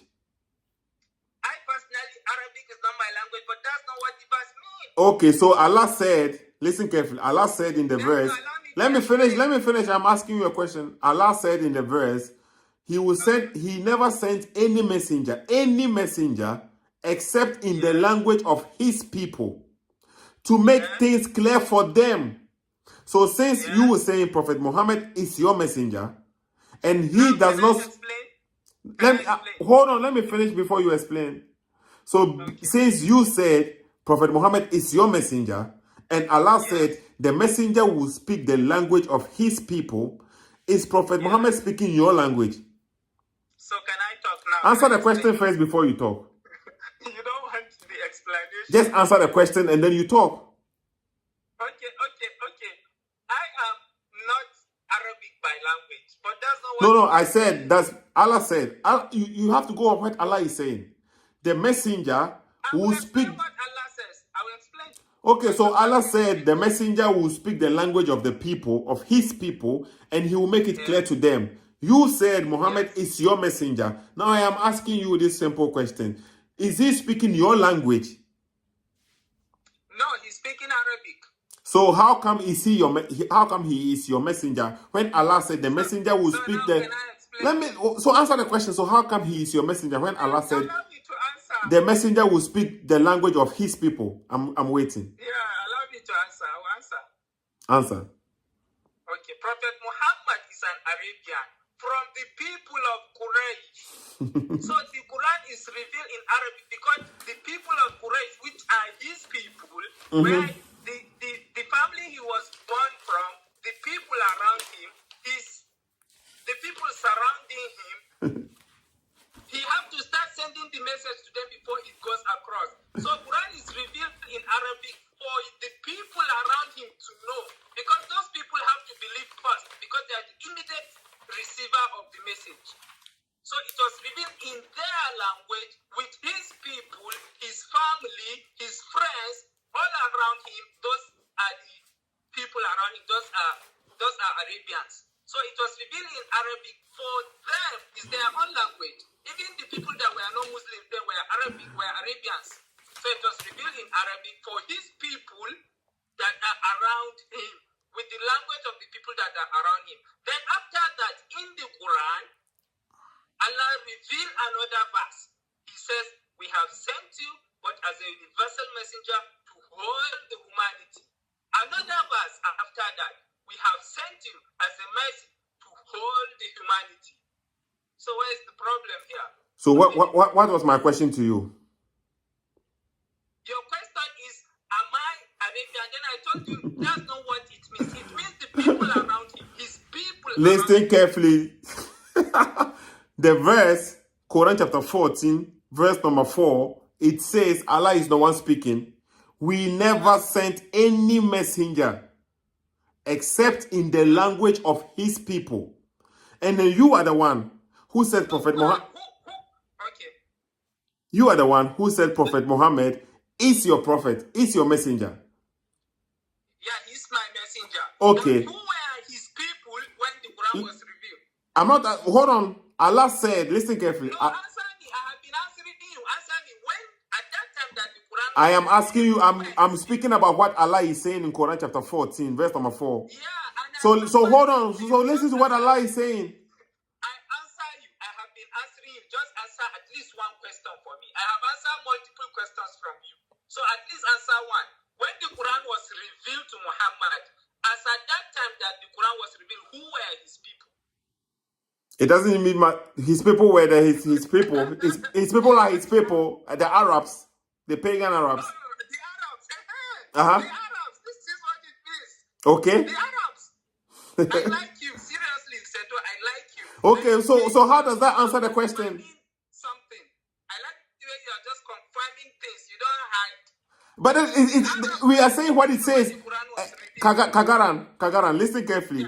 The Quran, Muhammad is an Arab man, and then Allah is saying he does not send any messenger unless the messenger speaks the language of his people. So it makes perfect sense that the Quran is in Arabic, so that Prophet Muhammad can make it clear for his people in Arabic. So if Allah does not contradict himself, and Allah is all-knowing, and Allah will not change his mind or something, he says he never, listen carefully, we never sent any messenger except in the language of his people. So if you, Kagaran, get a messenger, or you are getting a message from Allah, that means the message will come in your language, so that you, the messenger, will make it clear for you in your language. That is not what it means, and you just confirm it. That is what the verse is saying. Can you read it? I just asked you a question. I said, when the Quran was revealed to Muhammad, as at that time, who were his people? His people are Arabs. They are speaking Arabic, and Allah said, "You too, you will get the message in your language." That's not what Allah said. Read Allah it. did not say me in Nigeria, I will get message in Arabic. Allah did not say that, Setu. Okay, what did Allah say then? What is Allah saying here? Can you read it? Quran chapter 4. Allah said he sent a message to a prophet with the language of his people. The question No, don't lie. Read it. Open it and read it. I did not open the Quran. So open it and read it. Open it and read it. Okay. Open it and read it. Okay. You see now, Abu Umar is still on the line saying Allah is not speaking about. Read it. Allah is not speaking about Muhammad, but you acknowledge Allah is speaking about Muhammad too because he's a prophet. Of course, Allah is speaking about Muhammad. Yeah. You're Muslim because you are confused. You see, that one Muslim is saying this. Allah is speaking about Muhammad. You said Quran chapter number 14, verse number 4. Verse number 4. Okay. Read it loud. Can I read it to you? Okay. Never have we sent a messenger, but he has addressed his people in their language that he may fully expound his message to them. So the question here, number one, me and you agree Muhammad is Arabian. Yes. Number two, me and you agree his father is Arabian. Me and you agree his mother is Arabian. His uncle is Arabian. In fact, all his people as at that time, in fact, all of them were Arabian. So Allah said he have sent the Quran to him with the language of... Hold on. Allah never mentioned. You see now, he said a messenger. So all the messengers that Allah will send, the messenger will come in the language of the people. That's what Allah is saying here. Allah has sent 240,000 messengers. All messengers will come in the language of his people so that he will make it clear for them. And Muhammad is one. What is the language of Muhammad's people? Another question. What is the language? I told you Arabic. They speak Arabic. So the Quran is revealed in Arabic. Okay, so what does that got to do with you? Do you speak Arabic? Then after the Quran was No. revealed, then another revelation come to Muhammad. And he said, we have sent you as a universal messenger to all the humanity. In this verse, I'm included. Okay, so that means there is a contradiction then. No, nothing like that. Nothing like that. So, Nothing okay, wait. So did Allah change his mind? Because Allah is stating it clear. We never sent any messenger. And then now Allah has sent another messenger, a messenger who is coming to Nigeria with a message which is not in your language. It is not in your language. So you... I'm not. The Prophet Muhammad's people are the people of Arabia. Now, I'm asking you, the message coming to you, the message from Allah coming to you, is it coming to you in your language or not? It's coming in Arabic, and Allah said it will come in Muhammad's people. I'm not part of those Arabians. Answer the question. Allah said in the verse that you just read, Allah is saying the message is coming in the language so that you will make it clear for you. So Allah is not saying... The verse is talking about Prophet Muhammad's people. No. Can't you read? He said the messengers, Allah has sent many messengers, and we never sent messenger. He's not speaking about only Muhammad. all the messengers that Allah will send, they will come in the language of the people, of his people. Yeah, it means the language of those people around him, the people that get back. No, not those around him. His people, his people, his people, his people. Can you read? I just asked you, who are his people? Yes, his people are the Arabs. So I am asking you as a Nigerian, You say Arabs. his people is not you. You are not you are not Arab. You don't speak Arabic. That is not your language. Okay. Let me get you clear. Number one, you agree his people are Arabs. You agree? Yes. So Quran is revealed in Arabic. You agree? Yes, that's what the Quran says. Okay, calm down. Now let's all agree to this point so that we go to next. Me and you agree. Quran is fine to say it's revealed in the language of Prophet Muhammad people. In this part, Quran is right. Me and you agree to this so that we go to next. Yes. Okay, now we have agreement. Your argument is because I'm in Nigeria, I'm a Hausa by tribe. Prophet Muhammad is Arabian, so the Quran is not sent for me, right? No, because yes, okay. You are correct. What you are saying here is not, but not my argument. That is not my argument. I want to get to so that I will know how to. Okay, so the argument here is not from me. It is from Allah. Quran chapter 14. I understand because I'm in Nigeria, a Hausa by tribe. Prophet Muhammad is Arabic, so Quran is not for me. Correct? No, that's what Allah is saying. Let me because that's what you are. I want to know what. So let me say what Allah is saying here. Allah is the one speaking, not I am the one speaking. Allah said. Okay, based on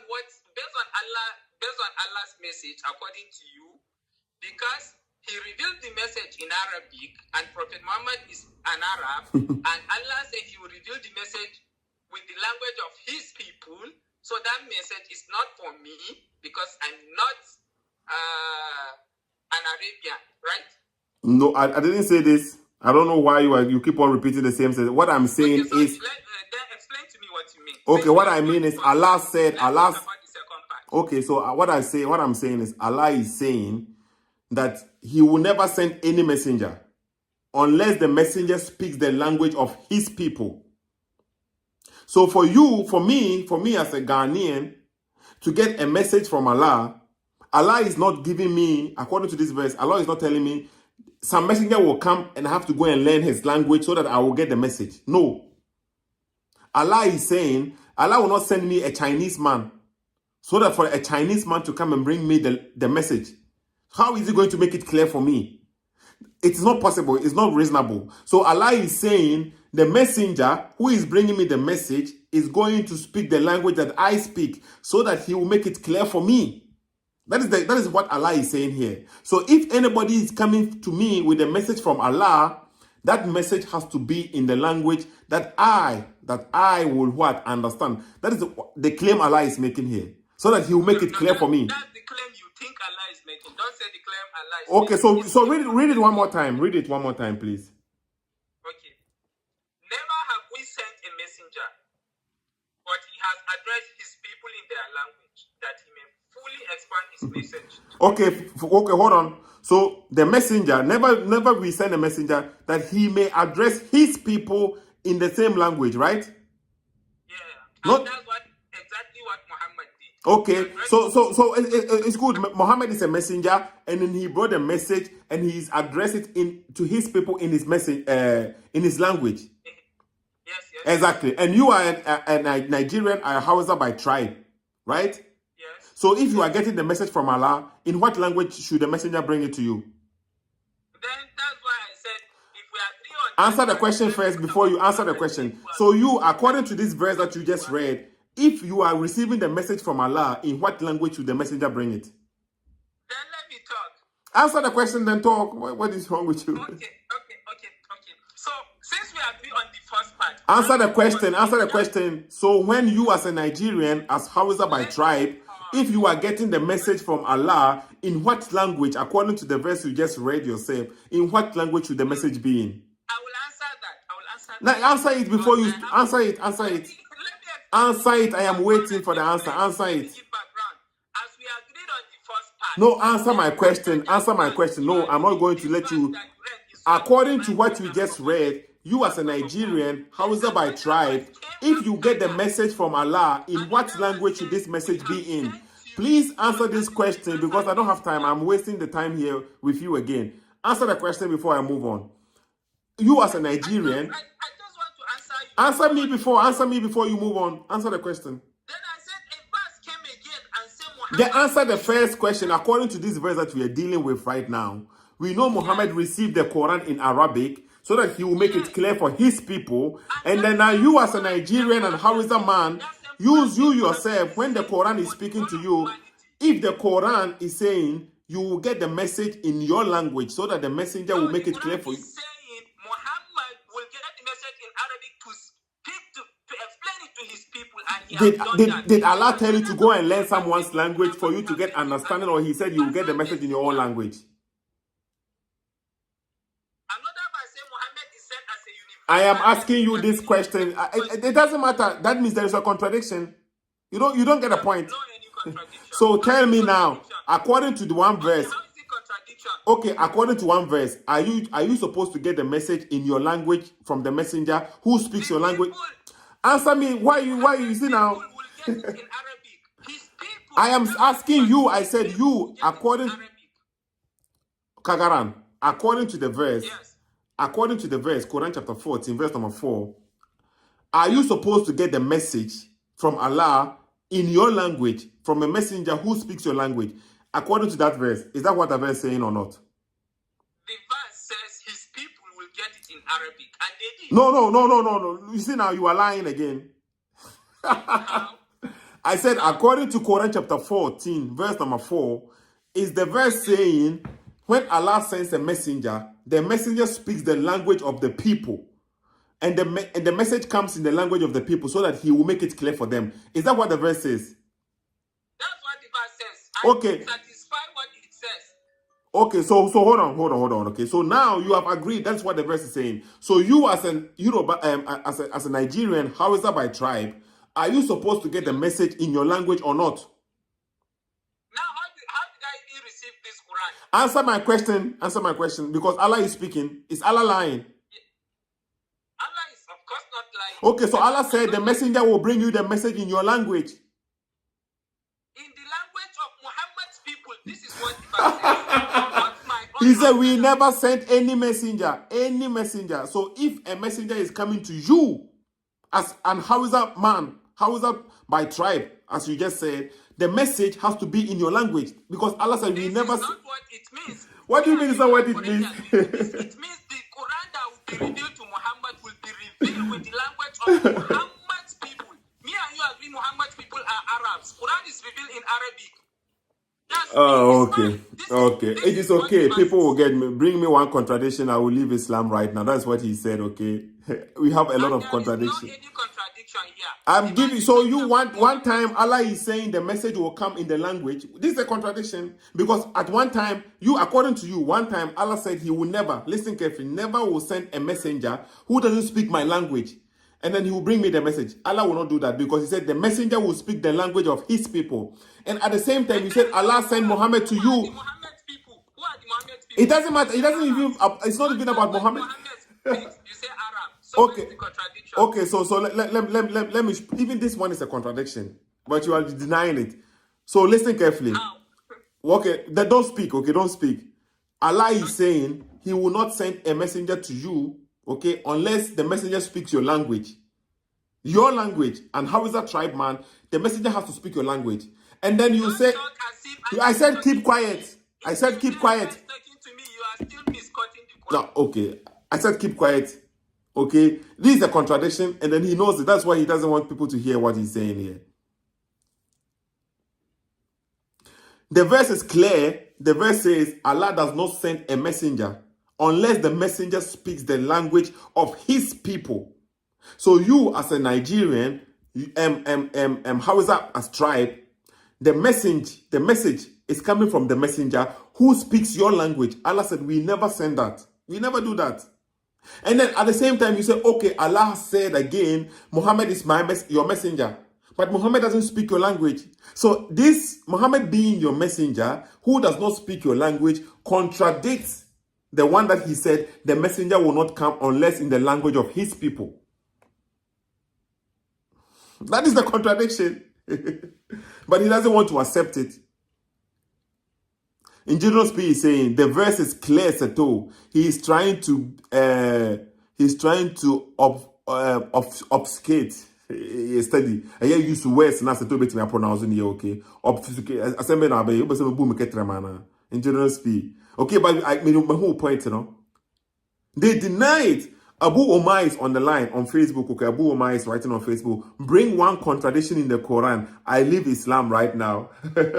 Contradiction. There's a lot of contradiction. What do you mean? Say only one contradiction? Yeah, contradiction. I don't know. Sometimes okay. Upo Quran muna. Verse we can put a contradiction because it's enough. Abu Omar, call in and prove to me this is not a contradiction. Because one verse is saying clearly the messenger. Let me read it one more time, okay? We never sent any messenger except in the language of his people to make things clear for them. Perfect sense. So me as a Ghanaian, if my messenger is coming to me and he's coming with Arabic, how is he going to make it clear for me? How? Explain to me. How is he going to make it clear? He doesn't speak my language. That's why this verse, Allah is saying, the messenger speaks the language of his people. So me, I have to get the message in my language. And then you turn around, and then after this clear verse saying the message is coming in my language, you turn around and say, Muhammad is your messenger, who does not speak your language. So now you have to go and learn his language. Where did Allah say you have to go and learn the language of the messenger? Where did Allah say you have to go and learn the language of the messenger so that you get it clear? No, Allah said the messenger speaks your language. That is what Allah is saying. The verse is clear. Allah never said I have to go and learn the language of the messenger before I get it. No, Allah said the messenger knows my language and then he will speak my language and he will make it clear for me. That's what Allah is saying. I think it's clear, okay?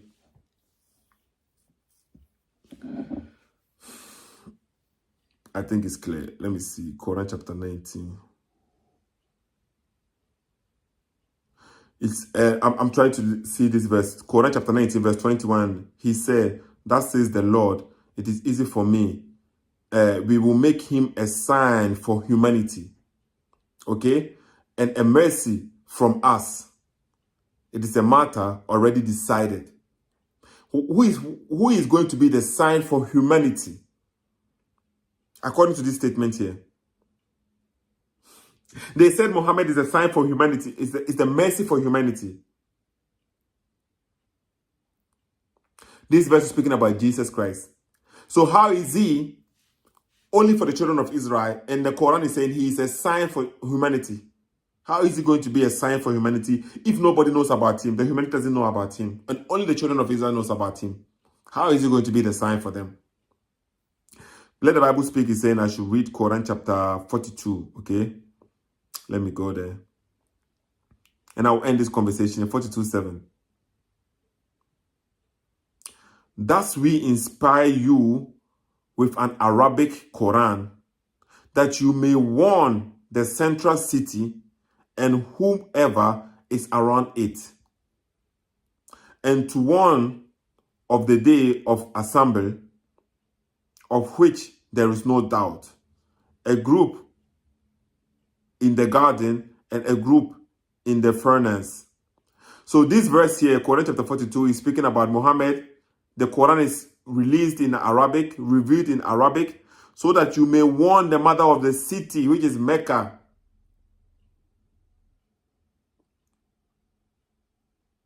That is what the Quran is saying. It is revealed in Arabic so that you mean your people and the people around you, they speak Arabic so you can warn them. That's what the Quran is saying. So why do you turn around? Thank you, let the Bible speak, for giving us this verse. It is clear, right? It is clear. They have nothing to say. And the verse is clear. if you say the otherwise, it's a contradiction. Because one verse is saying the messenger will come in the language that I speak and make it clear for me. And then you are saying there's another verse, the messenger will come, but not in my language. I have to go and learn his language. Okay, let's end this next week. Okay, maybe you can join us. Okay, Kagaran, you can join us because I have to go. Kagara, I have to go now. Okay, Seto SSK, thanks for joining. Thanks for contributing. But time is due here. Okay, I have to go. Kagara, next time when you join us, okay, don't be too sure of yourself. Even though I don't know the Quran much, but maybe I still know more than you do. Because I know you have been born in you recite the Quran a lot. I know you recite the Quran a lot, right? But it doesn't mean you know a lot about the Quran. Let me say it like that, okay? Because as a Muslim, you believe, you hear and you obey. Okay, you don't ask critical questions. There are things that you should have known, you don't know. Because yeah, like the Quran is saying, Quran chapter 3, verse number 7, the knowledgeable people, they say, they don't know, but they say we believe. Okay? They don't know, but they say we believe. It is from Allah. So let's end this conversation, okay? I appreciate everyone for joining me here, Seto SSK. Follow me on the YouTube page, okay? I see a lot of people on YouTube right now, okay? But the likes is very, very few. Please now, you are here supporting, watching. So why are you an enemy of me or what? I don't know why. Just a simple like to just so that the platform will expand, will grow, right? And then some people, it's like they join you, but they are joining you. I don't know if they only want your downfall or something. I don't know why. Just like the videos so that it will help. It will help the system, okay, to promote the page. The people will see us too and can join us and learn too, okay? I know a lot of people are knowledgeable, know more than me when it comes to the Bible, when it comes to the Quran, and they can even teach more. But they don't know about this platform, okay? That is why it is important for you to like the videos. Seto SSK, okay, I'll end this conversation here. Follow me on all the pages, Facebook and on YouTube, okay? Seto SSK, tier 4. Umaba, Nyankopon sumdien kan obia, okay? Peace of Christ be with you all, tier 4. Umaba. How do I get this off?